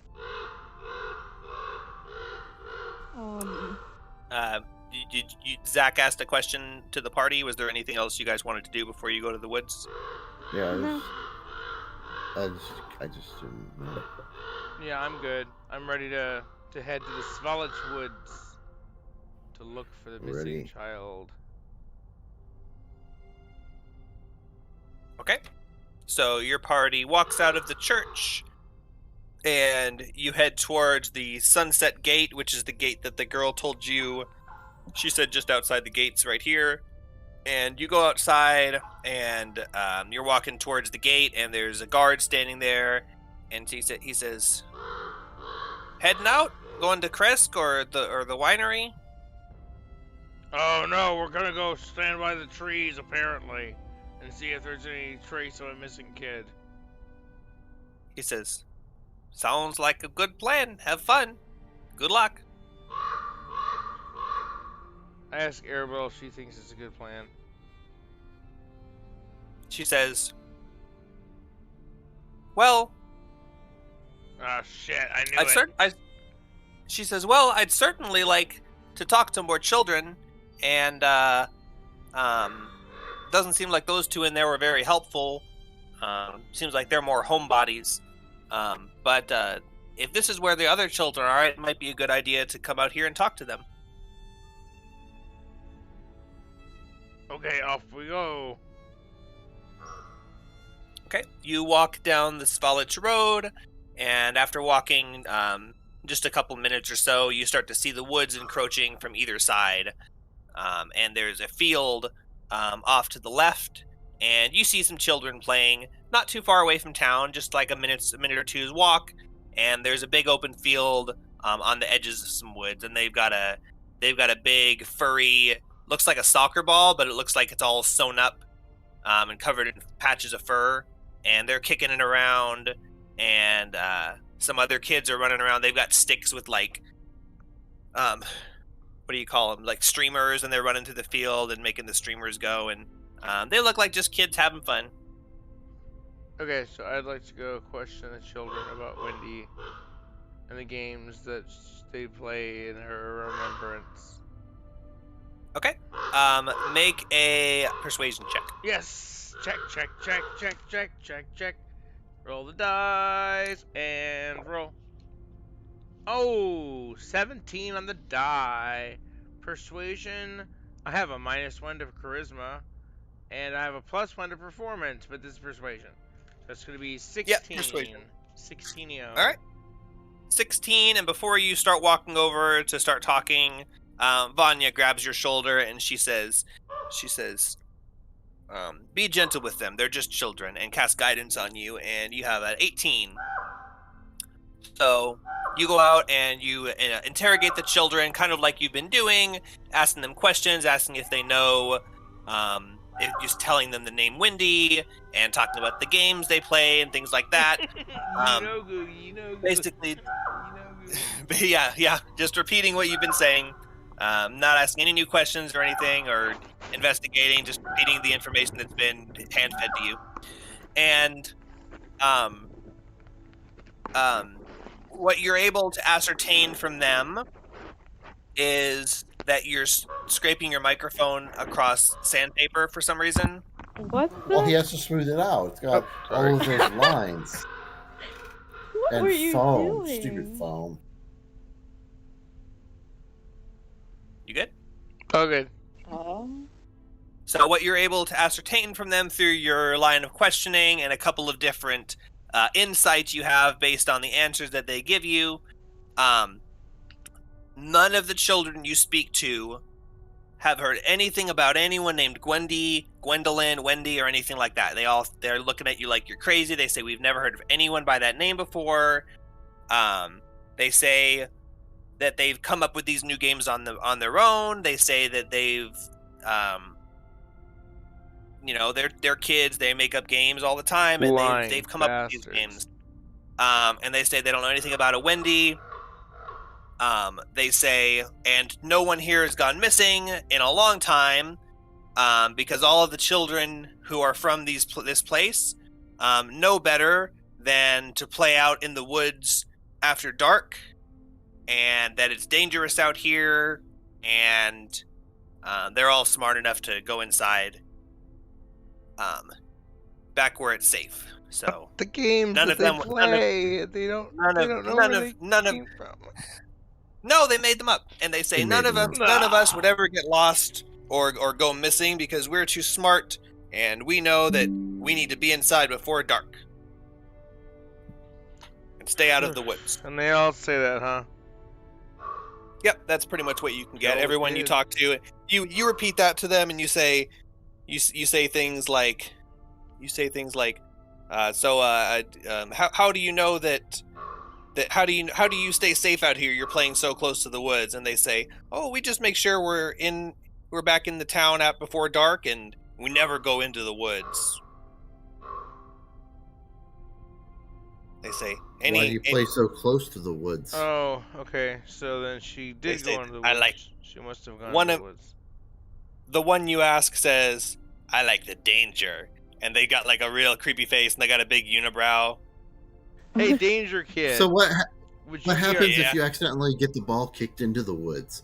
Yeah. How do you pick who runs New in ball. after it? New ball? New ball. Unibrow Kid, you seem like maybe you've peeked into the woods here and there. Is there a chance that you might want to lead us in and show us what you know?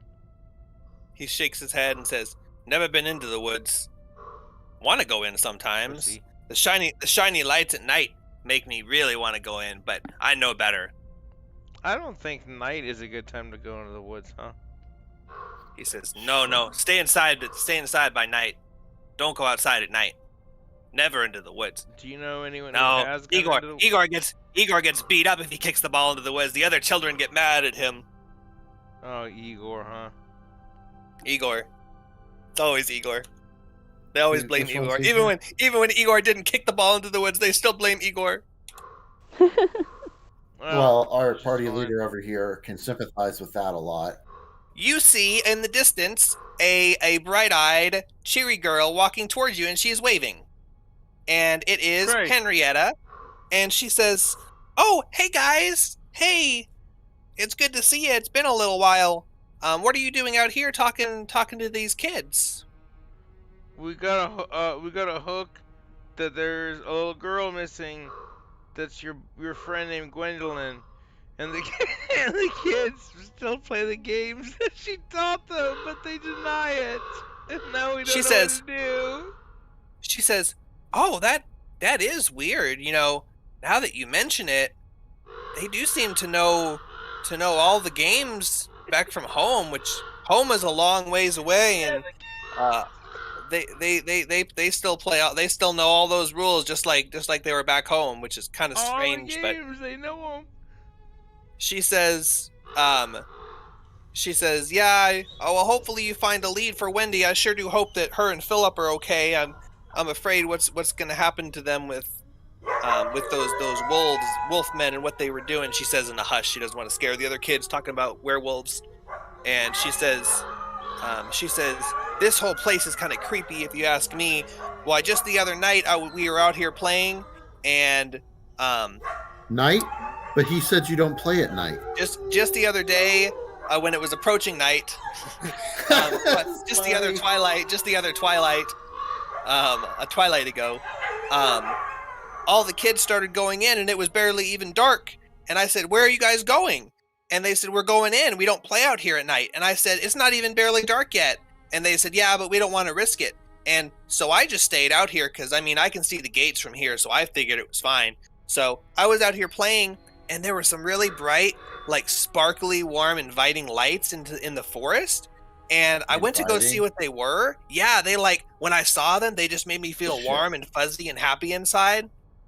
And so I started walking towards them, and right before I was about to step in the woods, this little kid named Igor grabbed my arm and said, "Don't go into the woods. Not after dark. We go back to town." And I really, really wanted to go to the woods, but Igor really had a tight grip on my arm, like he wouldn't let go. So I figured it was best to just follow him. But I'm waiting for tonight. I want to go see what those lights are. Don't tell the other Right. kids. Okay, we'll wait with you. Why the fuck not? She says, "Oh, cool, great." We'll all go into the lights. We'll all float. Me first.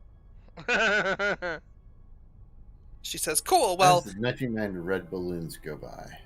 she says, "Well, it was good to see you guys. I've got to get back to my game. We were just playing monkey in the middle, and it was almost my turn to be the monkey. But if you guys come back here around dusk, we can go in the woods together and Oh, yeah, figure out what so- those lights were." So what time is it? It's like 1 o'clock by now. You guys have been wandering around for about an 1 hour. o'clock. How far away is the Yeah. winery? Like day and a half travel, something like that. Day and a half. Something like that. Let me look it up. Because we got some time to kill. I mean, we could just fast travel to tonight.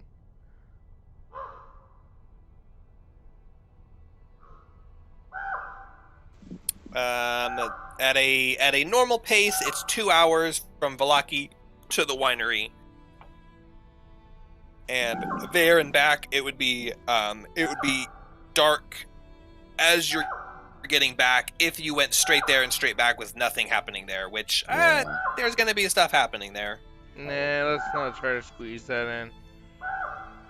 But Okay. yeah, you've got maybe 5 hours before dusk, four if you're cutting it early. We can just fast travel to dusk. We don't have You want to do that? We don't have to do anything. Yeah, sure. Okay. So you go kill time in town for a couple hours, and you peek outside and you see that there's not a sun that's starting to set, but you see the light starting to get kind of dim, and you're like, "Oh, it's starting to get dark. Let's head back to that place."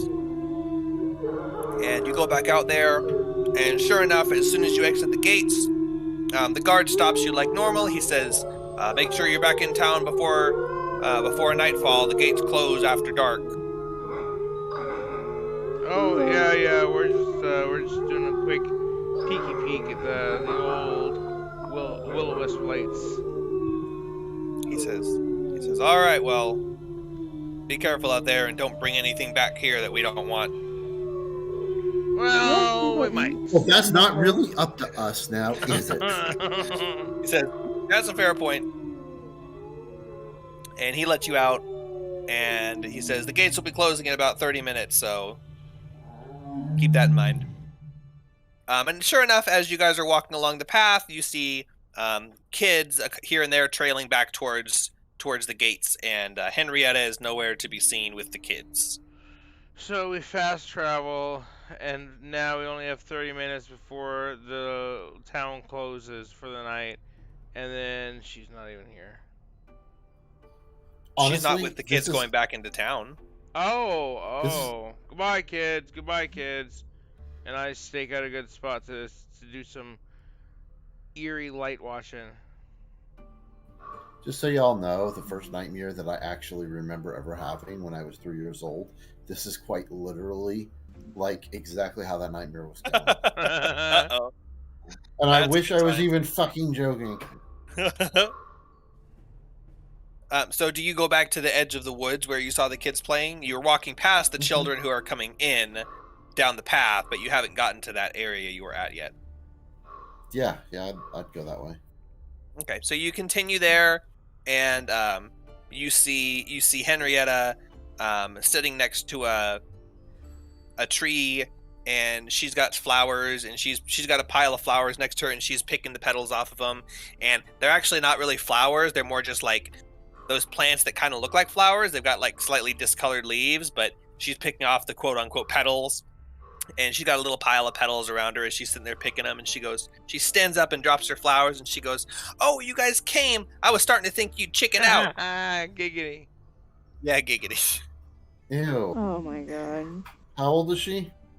I am not at liberty to disclose that in the no, context I mean, of this. it's not related to Yeah. Gross. Well, she said it. I'm not the one I who didn't said mean it. it like that. Oh, okay. Hi. She says, "I was starting to think you'd chicken out. Here, let me, the little girl, lead you guys your big, strong adventuring party, and I'll tell you guys exactly what we're gonna do. I'll be your main player and lead your party because no one else Yes, wants No. to do it." that sounds good. That sounds like a great And plan. I'm not a leader, guys. I'm just not. the I ate a bunch of treats tonight, so I'm not a leader either. Yeah. we'll probably be wrapping up soon because they're starting to kick in pretty strong. Bro. Starting to? Starting I mean, to.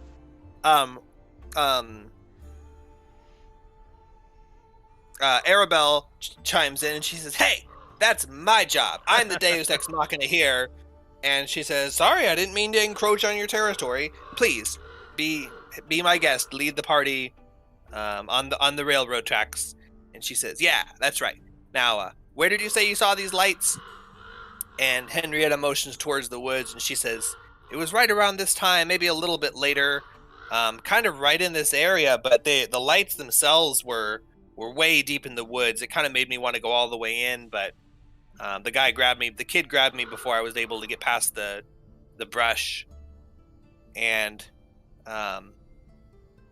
Arabelle says, "All right, well, it sounds like we just need to wait here and wait for those lights to pop up, and then we can go investigate them." And Henrietta says, "Yeah, that sounds like a good plan. Actually, you know what? I just remembered.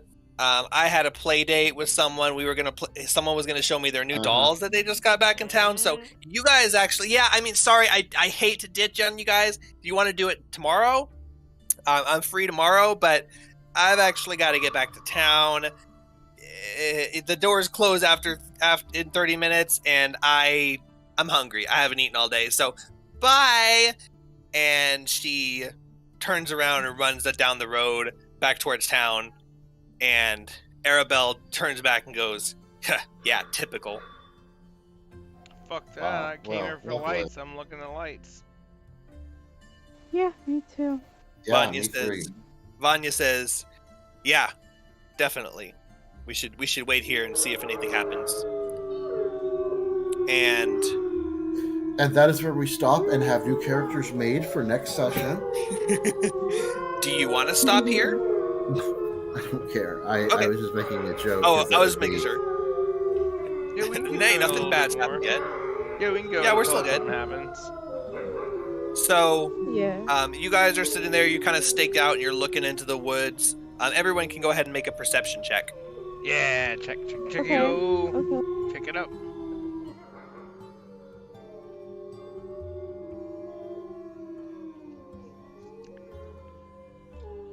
That's 14 on the die, and then plus 2 perception, so it's going to be a 16 for old McGee. I have 5 perception on that, which was a natural 1. Really? Wow, that sucks. Hold on. Let You me- try to look around, but just manage to poke yourself in the eye 3 times. You turn into a twig every time you turn. Look out. Hold on, let me roll.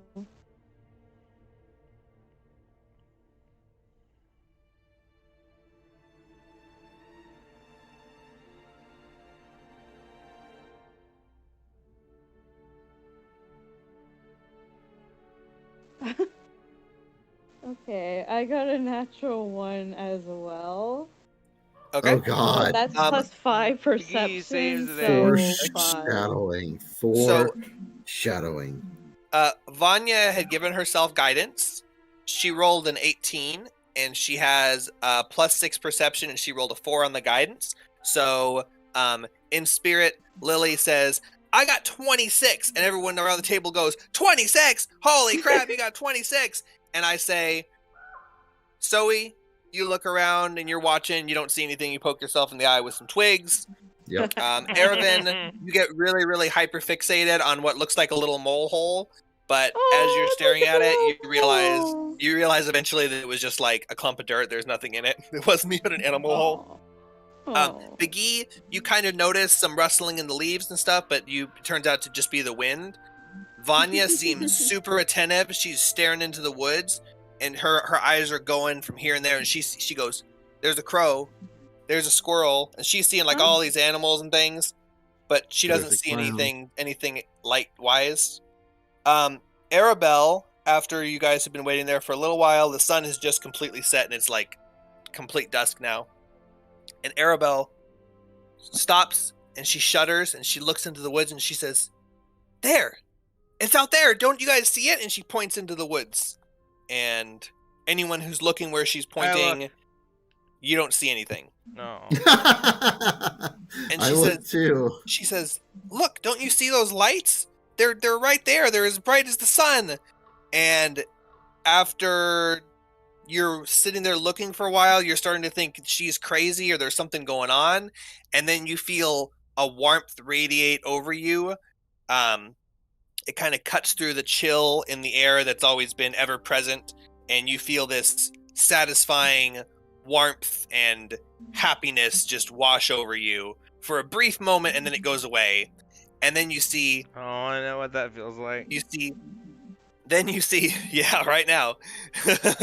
And then you see a light pop up in the woods, and then that one winks out, and then another one pops up, and they're just kind of appearing and disappearing. And the first couple ones that you see are relatively close, even though they're far and deep in the woods. You can't tell exactly where they are, but as they appear and disappear, they're getting further and further into the woods, and they're getting smaller as they're trailing away off into the distance. Ooh, how mystifying. Chase after him. Let's go follow Yeah, them. do we dare? Well, I mean, I guess if we came out here to see the lights, we did that, but that would have been a whole waste of a day. They're Saw the lights. Now we're going to go back to bed. Yeah. And then tomorrow we're going to go to Strahd's castle again. Yo, God! Uh-huh. A dragon flies out of the sky and bites your heads off. Wow. What should we do? I don't know. Let's go to Let's- Strahd's let's- castle. Let's play Pirates of Saltmarsh. You chase after the lights? Is that what you said, or was that a joke? Hey, Arabelle, do you think we should chase after the lights? She says, what, are you guys going to chicken out now? What did we come out here for? Off we go after the lights. Bound, bound, bound. Oh, should I cast Mage? You know what? It's been the whole day anyway, and we're about to go to bed, so I'm gonna go ahead and cast Mage Armor on myself. Where's my pencil? Good Mage idea. armor. Mage Armor. Chom.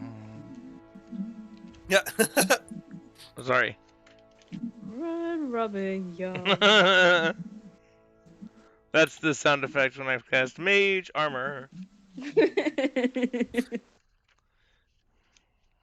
You've got mage armor, and I've crossed off a spell slot. Yep. Who is got it. leading the way into the woods? Biggie, I'm sorry. You March, gotta march, take the march, hand march. on this Biggie's one. leading the way. Oh yeah, Biggie and Aravan are always leading the party, and then I think Zoe's in the back, protecting the rear. Vanya's in the middle with Arabelle. Okay. And the horse. All right. So as you tromp into the woods, the trees are so thick that you can only march. You're more like trudging, one single file. So who is immediately in the front and cutting the path, blazing the trail? Me. 16 Okay. AC, C. Okay, so Biggie is trudging through, and you're coming across thick vines and Yes, I am. brush that's like cutting across your trail. What do? You're having trouble pushing through it. Oh, I'm hacking through it with my long sword, my silver You pull long out sword, and the shaft is shaped like a shaft. you pull out Glamdong, and you go, oh, this bush is much too thick to cut through, and you're to get through, and you pull out Glamdong, and you slice, and it cuts a nice landing strip through the woods as you continue as you chop your way through and blaze the trail for your party. Make a survival check. Oh, fuck yeah. I've been rolling high tonight. 13, not bad. Wait, hold on, that's a plus.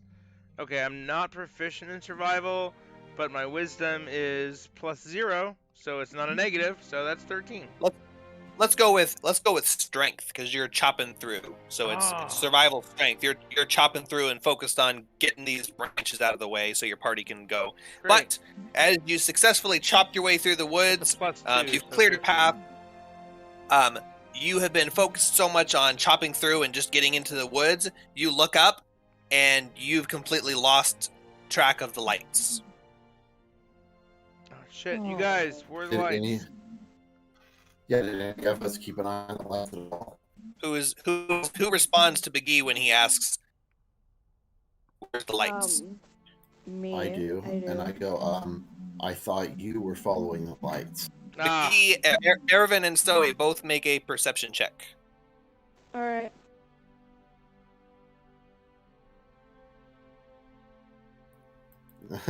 Natural 20. Oh. Yes. Last time it was a natural 1, this time natural 20. What can I say? So Zoe says I got a that 9. a 9. Okay. You say what you said. You said I thought you were the one looking for the lights, but you really did see where the last light went out, and it is kind of a 90-degree turn from where you guys are heading right now. So if you don't say something, then the party is blazing a trail in the wrong direction. But after saying that, it wasn't a joke because you didn't know at the time, but you did say that, and then you were like, "Oh wait, I was actually over here." So say what you would with that information. Yes, I make my joke and like, okay, all right. Honestly, though, I did see the lights just over there, and I point where I saw them last, and I just saw one wink out. So we need to go that way fast. Yep, you point perfectly in the direction, and it's right between two trees, so it doesn't take that much chopping to get there where you're pointing. Chop, chop, chop, chop. You point, I chop. You point, I chop. All right, Biggie is cutting through the woods with Glamdong blazing the way, and you're moving faster and faster. And Zoe's keeping an eye on the sparkles, and if they turn, she points in a different direction, and they're starting to get further away, and then you guys start to catch up to them. But it feels like it's a never-ending chase. And as you guys are moving faster and faster, Arabelle trips over a big heavy root, and she falls over and bangs her head on a low tree branch, and she goes, ah, and she falls to the ground, and she's holding her head, and she's going, and she's got a blood dripping down her hand.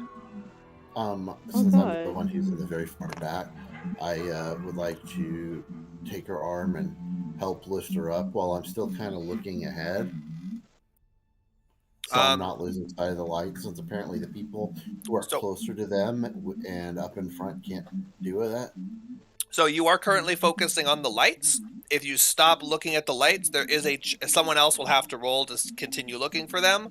It can't be Biggie because he's chopping through, and if Arabelle's incapacitated, if you'd like to have Vanya or Erevin attempt to replace your 20 roll, you can say, someone else watch the lights, I'll help Arabelle.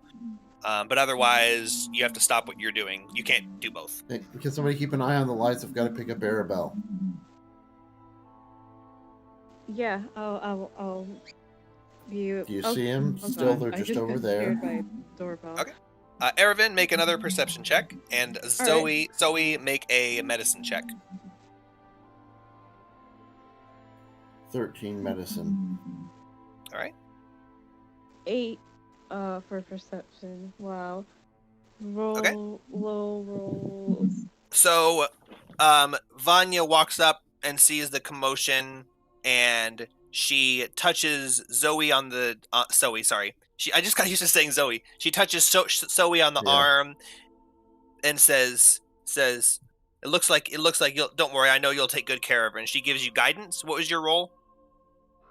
You say 13 total. All right, you got a 15 with her guidance. And as she does that, she says, "Don't worry, I'll watch for the lights." And she looks up and she starts looking around, and she starts tearing up and she says, "Oh, I just feel so bad that Arabelle got hurt when we're rushing through these woods. Oh, my eyes, they're so bleary. I can't see anything," because she rolled a 2. Yeah.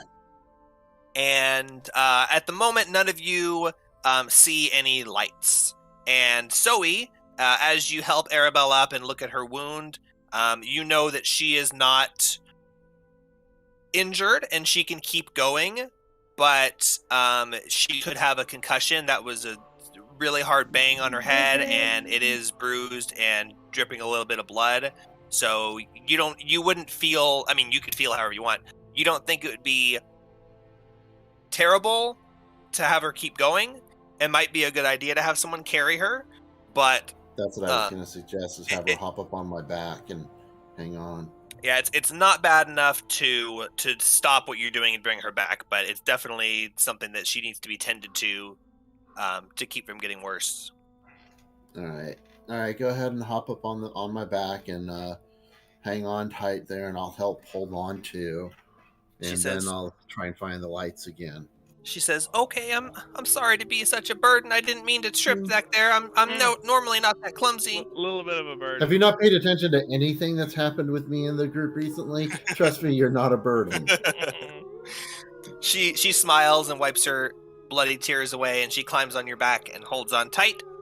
And That's Biggie, a typo negative album, isn't it? Biggie, if you'd like to make another survival check to attempt to blaze your way in the direction that you guys were heading previously. You had a pretty good heading on it with Zoe's previous perception checks, but it's just a matter of whether you can keep going fast enough to catch up to them before they turn. Well, I've got the +2 for my strength, but unfortunately this time the roll of the dice was not with Biggie, so 4 + 2, that's going to be a 6.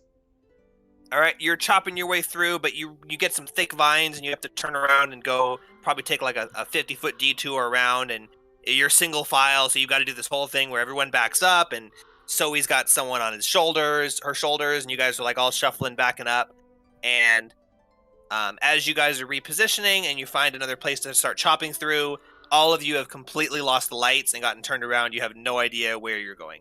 Fuck. Oh well. At least we can always kill track ourselves. our way back out. Oh. Well, we can always find our way out. I mean, I we guess. hacked a path through. It's going to be obvious where we've been and where we have. Either way, just pick one. Kill ourselves. Find our way out. Either way.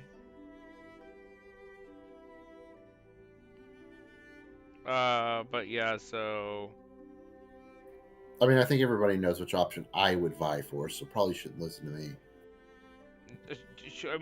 So we can't keep looking for the lights. Should we just leave?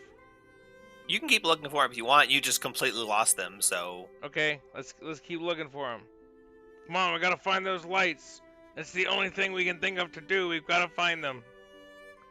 As you turn around in your dedication to keep finding the lights, you hear a really creepy, high-pitched children's giggling off echoing in the distance, and one single bright flash, 3 or 4 times brighter than the flashes you've seen before, flashes super bright in what looks like a clearing ahead of you. Whoa. Crap, it's happening again. I've been off my meds too long. Clearing. Stupid. Let's go. It's probably a couple hundred feet through the woods. You can't really see through the thickness, but it looked like it looked like the light was shining in a wide area.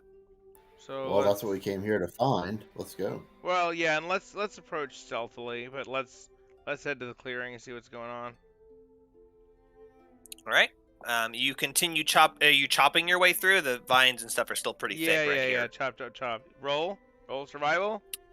No, just how you're approaching. So you're chopping your way through, and you're trying to get a good gauge of how you're going to approach stealthily. And Well, I'm chopping, but I'm you, not making extra noise. Like I'm not going wee woo, Yeah. wee woo while I'm chopping. Oh my stealth check. god. Chopping, quiet chopping. So you start approaching, and the vines around your legs are getting really thick, not like wrapping around your legs, just like you were chopping through higher branches and stuff before, and now it's like, low, thick brush and stuff. But as you get to a point where you can just barely not continue anymore, you look down and you notice that the brush has kind of formed like a brambly tunnel about knee height off the ground, and it's a big hollow tunnel that goes deeper into the woods towards the clearing direction. And the woods are just encroaching and thick, and there's trees twisted all up around each other. It looks like the only way forward would be through this creepy bramble tunnel, If only we could crawling through it. cast speak with plants. Does anyone have speak with plants? That'd be cool if you had a druid. Mm, What do I look like, a Scientologist?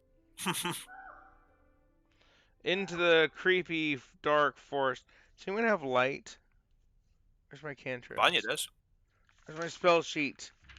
I I have. don't have any spells, I sorry. have dark vision. I have minor so it'll be illusion. I could create the illusion of light. Okay. Can Vanya cast light on Big E's dong sword? Wait, she does not have light. Does she have light? Yeah, she's a light cleric. Oh yeah, 'cause she's let- a light cleric. Of course she does. So yeah, so That would. he wants a glowing dong sword. If Cebu play. We'll say that she has actually already done that, and your sword has been glowing the whole time, just to give you, providing you general light. Yeah.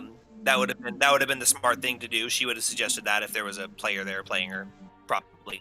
I don't know. Depends on who's playing her. Dong. It glows with a dong colored light. Yeah, the dog color. Everyone knows that. Purple. Translucent purple. Oh my god. All right, so yeah, your sword is glowing, and you are standing before a big, brambly tunnel. Let's jump into the tunnel. I thrust my dong forward into the tunnel and charge forward. All right, and your sword follows. Do you crawl on your hands and knees, or are you doing like an army crawl? What are you doing? Army crawl with my sword and my long sword in my teeth. All right, so you put your long sword in your teeth and clench down, and your teeth grit into the silver, and you're on your elbows, and you're prone on your elbows, and you're using your elbows to do an army crawl through. And how is everyone else following behind? I was going to suggest that Big E takes the end of a rope and the other end stays back here with me, so that after you make it all the way through the tunnel, you can just pull us through. We all hang on to the rope. Or you could pull me back. If I get fucked, you could just yank me back. Exactly. Yeah, that's exactly what I was going for. Not because I don't want to have to crawl. So I tie a rope around my dong and then give them probably waist. In the Bible, they use the same word. So, loins. All right, you tie one of your ropes around his waist. I'll hold on to the other end of that rope since I'm bringing up the rear. Okay, whose rope are you using? Mine. Big E has some nice silken. Doesn't he have silk rope? You got hemp rope. Oh yes, I do. How long of a rope are you tying? 50, Just 50 foot length? Feet. That's 10 squares. Okay. You tie a 50-foot length of rope. You can't really see how far the bramble goes. It kind of goes up and down and twists, and there's things blocking the light. You tie 50 feet of hemp rope to your waist, and Zoe's on the other end of it, right? Yep. Holding it. Okay. And Big E begins crawling through the brambly path. It is not... You're able to keep low enough to the ground that the brambles don't really touch you, but a couple of points it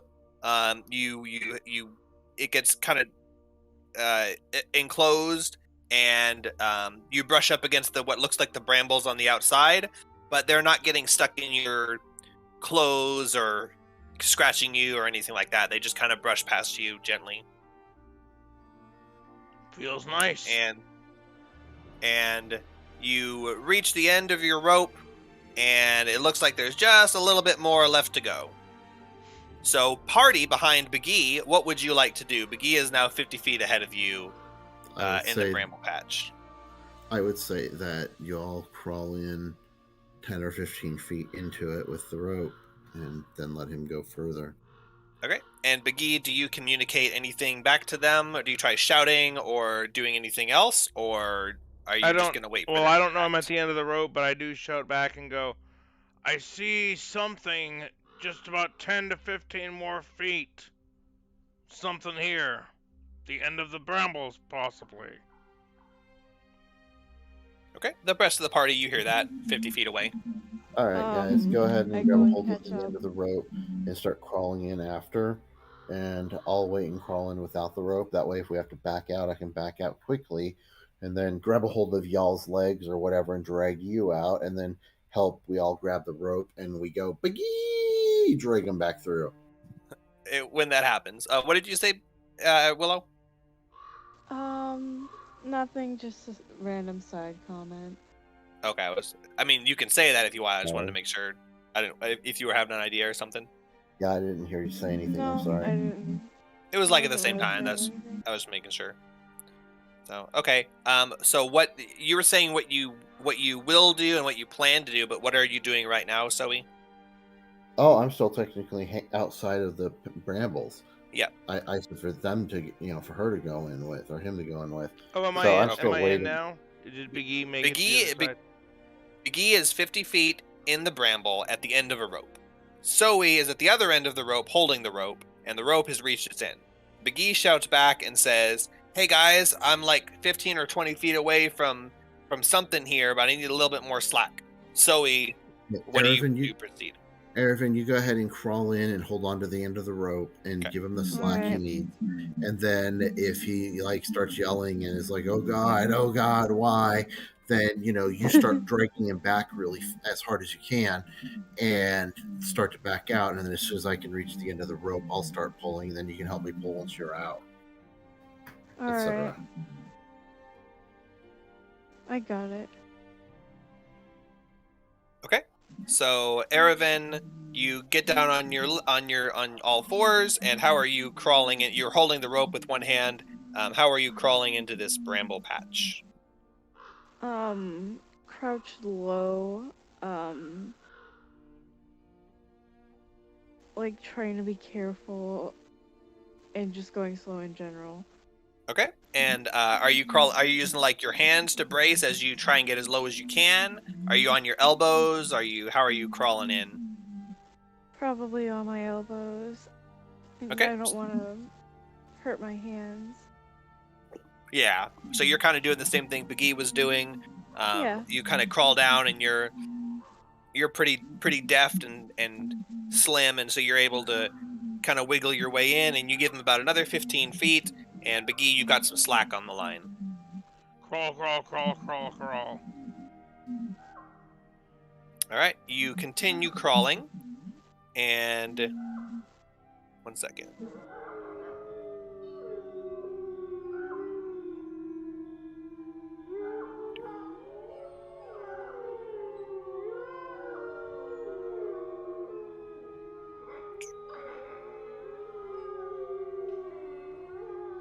Flipping through some notes here.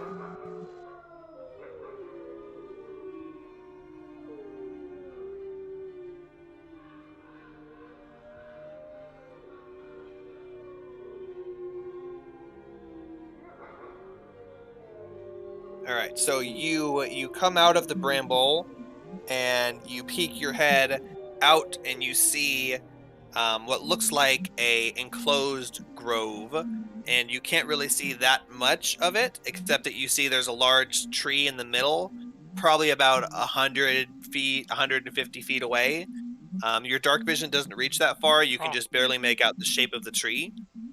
and you see mushrooms and flowers, though you can't make out their colors with just your dark vision. Do you hold out Glamdong in front of you? Yes. All right, you hold out your sword in front of you, and the light radiates out, illuminating the grove for in a 20-foot radius around you. And from what you can see,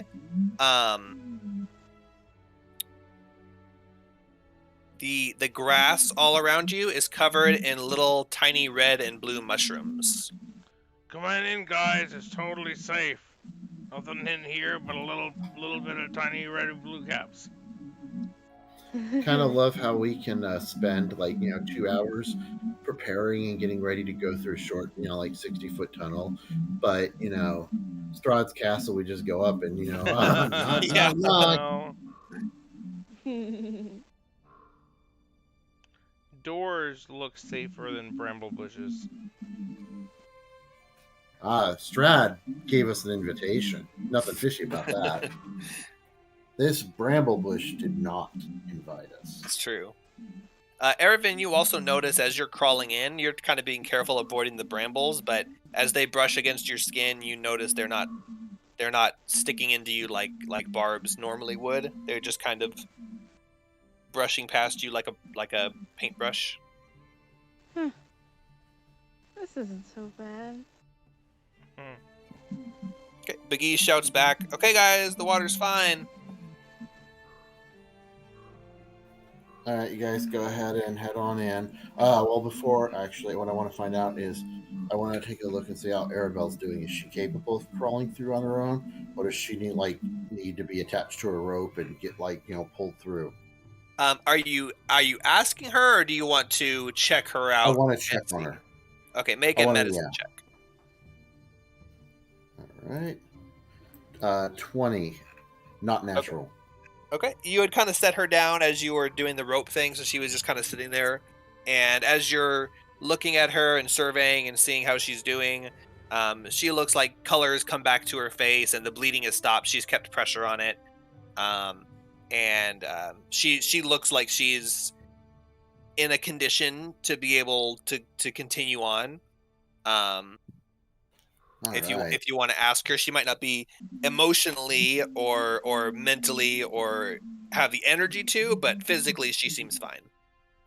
Okay, so I want to ask her, Annabelle, do you think you're going to be up to actually crawling through then? You look like you're doing a lot better.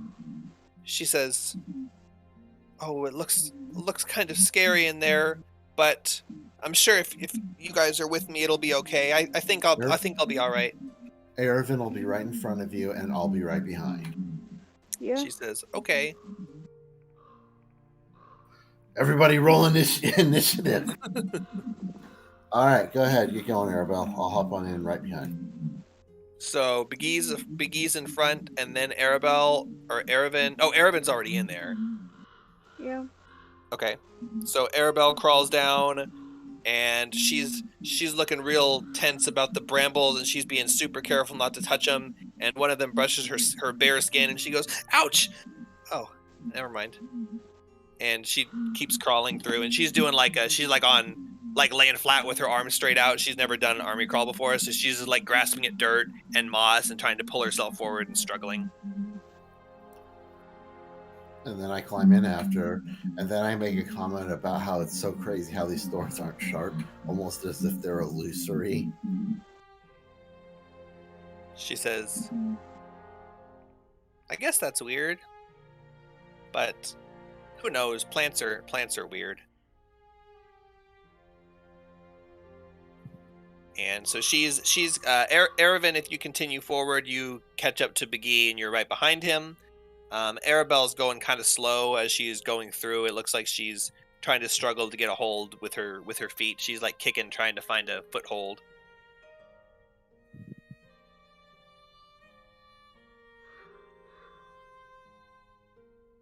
Biggie? She's kicking and dirt's flying in Zoe's face. Oh, But she eventually... Biggie helps her. Yeah. Nope. No, Zoe helps her. dude, you're all the way up ahead. He's all the Erevan way would in have to front. pull her. Zoe is behind. I can't really push her when we're all laying prone. She really has to be pulled. Well, I mean, time has passed now, and she's found a foothold, and she's kicked herself forward. But you could have like held up your hands or your shoulder for her to push off of or something. But it doesn't matter. She's made it forward. She's not stopped. She was just struggling. So Erebin catches up to Big E, and eventually Arabelle catches up to Erebin with Zoe right behind, and Vanya's following in the back. So you're all now bottlenecked with Big E holding Glamdong out into this dark clearing. And still prone. I peek at the mushrooms and see if I can tell what they are. I roll a botany. Make a nature check. Nature check. Nature Or survival, check. you can do survival if you want. Either one. I love botany. Nature's more of a...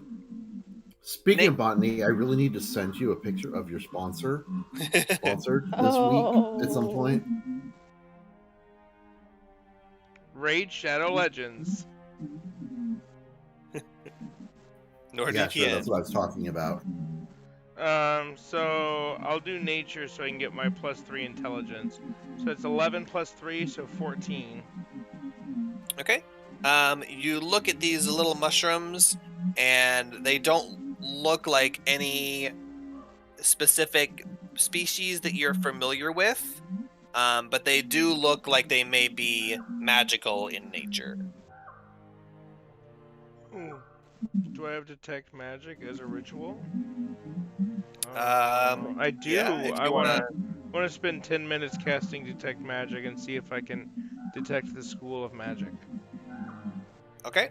I don't think there's any restrictions on doing a ritual while you're laying prone, but the rest of your party is cramped behind you, so you begin casting... I climb out into the clearing, and then explode. Okay. Okay. Because if you didn't, I was just going to end up falling asleep in these brambles. It's going to explode anyway. Big E steps out into the clearing, and nothing explodes. Does anyone... Erebin is next in line. What do you do, Erebin? I also follow Biggie and step out into the clearing. Okay. Brushing the dust off of my knees. All right. Yeah, there's plenty of dust and moss and pine needles and stuff stuck to your knees that you got a good 30 seconds of brushing. Arabelle slowly follows behind, and Biggie stands up and shines the sword around and sees this clearing. Again, it's pretty dim. Your light only goes 20 feet, and this place seems like at least 200 feet around. But it does seem like there is a thick wall of trees surrounding it on all sides, from what you can tell with your dark vision and your light. There's a big tree in the middle, but you can't really see it from where you're at. It's about 150 feet away. As you all begin to step out, the grass, which is covered in those mushrooms that you saw, kind of begins to lightly sparkle, and little glimmers of light appear and flicker and disappear, and the whole grove looks like a gold mine. How you would see the walls like glimmering and sparkling, and little bits of mystical light. And they do provide a little bit of visible light because there's just so much sparkling, glimmering. And you look up and you see this canopy of trees above you, and in the dim, sparkling light, the foliage of these trees is unlike any you've seen in Barovia since you've been here. Most of it is like a pale, dark, dusty green color. This is super bright green, looks like broccoli that's just been parboiled. There's little flowers that you haven't really seen otherwise in Barovia. They're little pink and white blossoms. And the tiny red and blue mushrooms they carpet the floor of this place. So lots of color and vibrant, bright colors here, along with the mystically sparkling lights in the grass.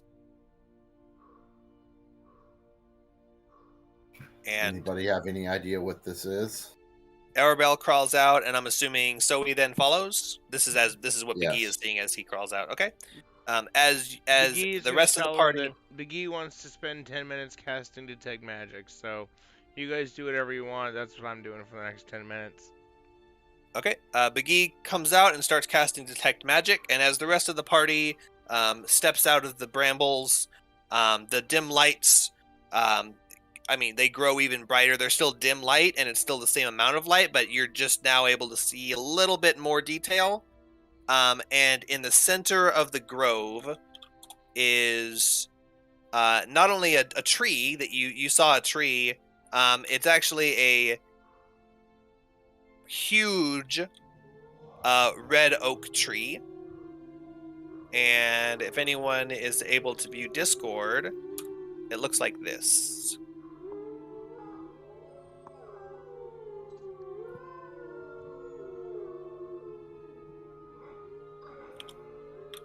Oh. So it's a huge tree with, like shoulder to shoulder. It could fit 7 or 8 people in front of it. And there is a huge hole in the side of it facing the grove that you're in. And it's just a huge opening in the front of this tree. And Begee begins casting Detect Magic.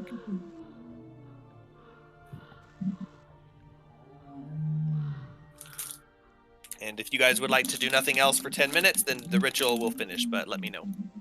Yeah. I don't have any other plans. I just wait for Vicky to finish. I sit on the grass a little bit and wait. Okay.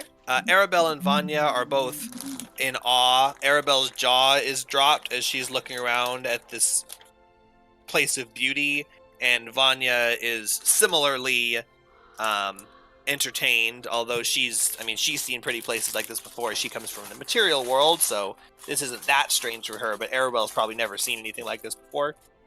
The ritual eventually finishes, and you now have Detect Magic active. You do sense a faint aura of, let's see.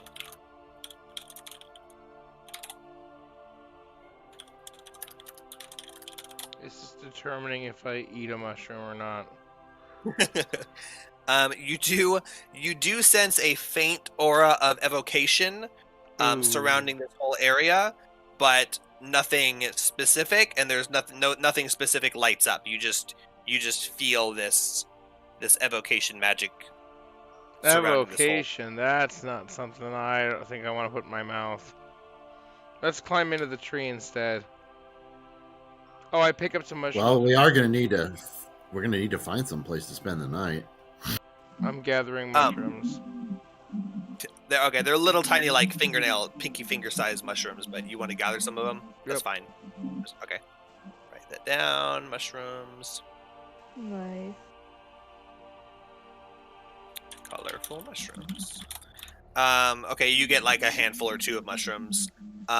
You cast Detect Magic, and you're looking around as you're gathering the mushrooms. Make a Arcana check. Arcana check it down. Alright, that's a 6 on the die. But Arcana is my specialty. So that's going to give me a +5, so that's 11.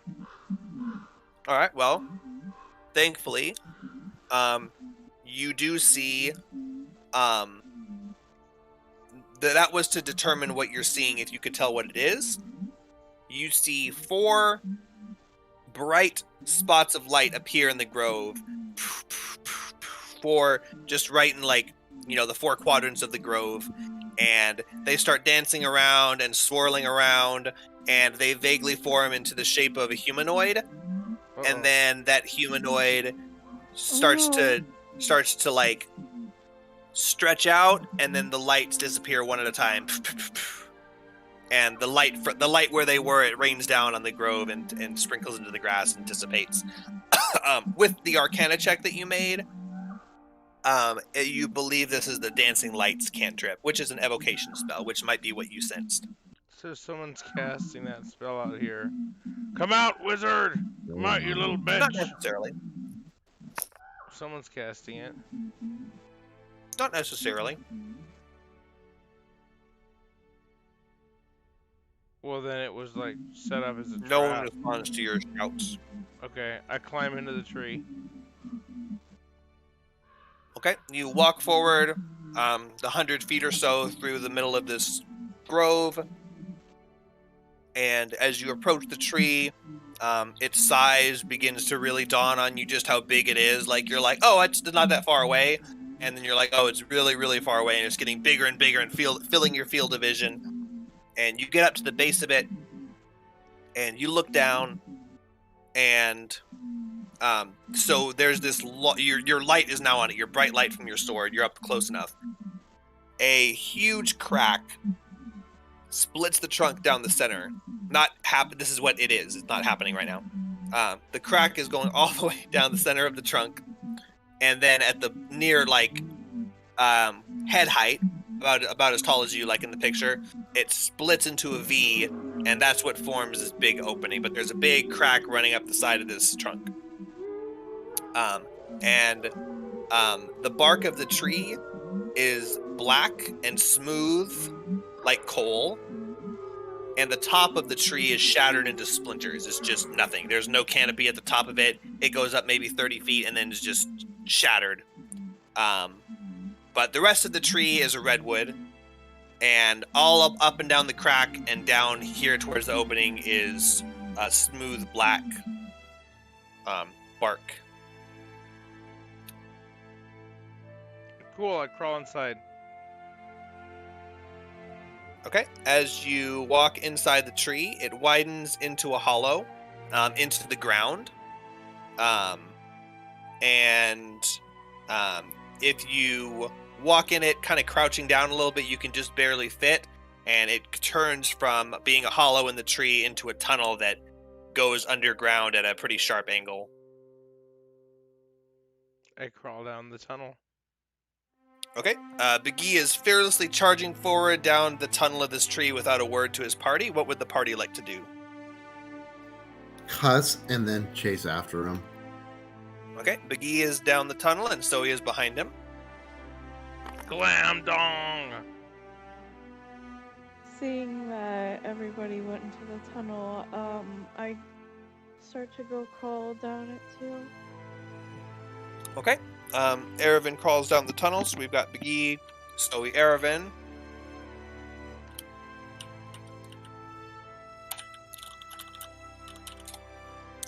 Vanya and Arabelle look at each other, and Vanya says, "You better go on in. Don't worry, I'll watch your back." And Arabelle looks at her and nods and walks in. She doesn't have to crouch at all. She's short enough that she can walk into it standing up straight. And Vanya crouches down and draws her mace as she walks down the tunnel. And let's cut there. McGee casts a message to send back to his party and says, "Charge forward, knaves." Wait, why are we stopping there? We're just about to find out what's in the secret tunnel. Yeah, secret tunnel. Well, what secret do we? tunnel. What do we see when we emerge? Who says you emerge? We're still Yeah, in for all we the- know, that we're stopping because next week is session 0.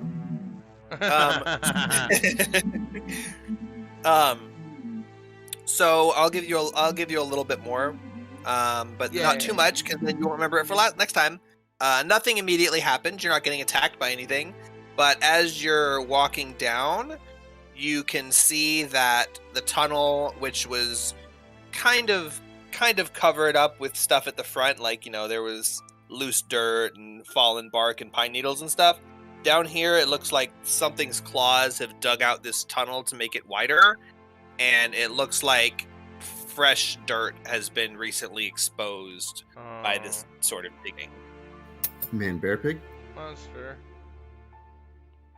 Yeah, something too big to fit in the tunnel decided to take it into its own hands and widen it out so that it could fit, and that was done recently because the dirt is still freshly dug.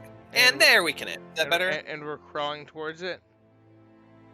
You're not crawling. You're walking, just kind of crouched down. You're not even. I wouldn't even say you're squeezing. You're just kind of hunched over. Towards and monster. it's into the pit. Yeah. And about 15 feet down, that's about where the claws kind of start, right at where it starts to curve, and it curves away from the entrance. So once you turn down this tunnel, this curve, you won't be able to see the entrance anymore. Guys, I can cast Does it look like the invisibility. curve was dug out as well? Do what? Does it look like the curve part has been dug out as well? So that's kind of, so like right where the curve starts, the tunnel kind of like starts to narrow, and then it looks like it was widened out by digging right before this curve kind of starts. So this the whole curve is natural.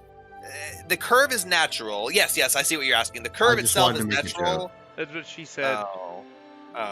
Yeah, the curve is natural, but if it's too severe, there is a medicine and a surgery you can get.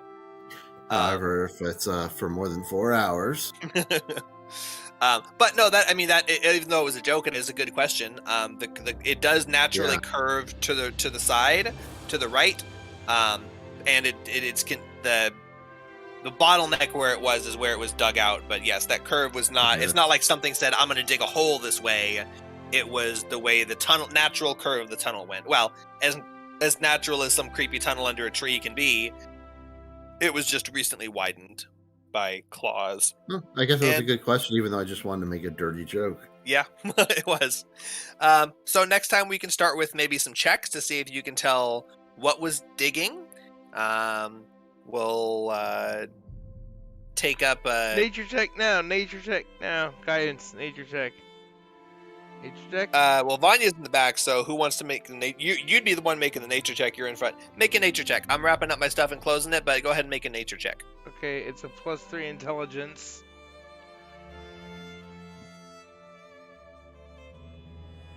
$12.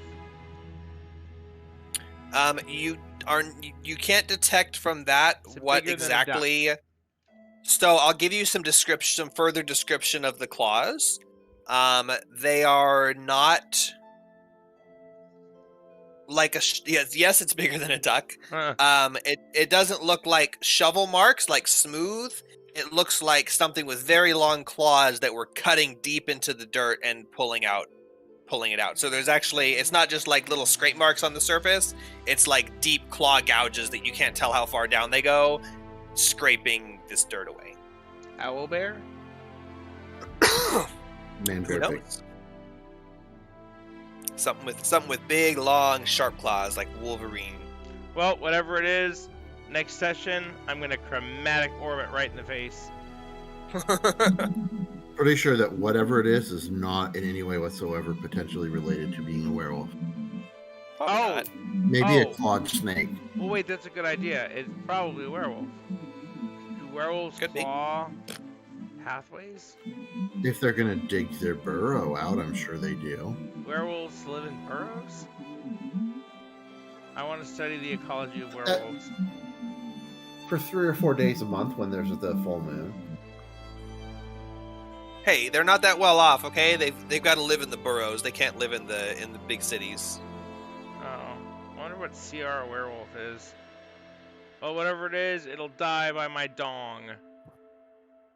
You do have a silver sword. That's good. I do. Silver dong.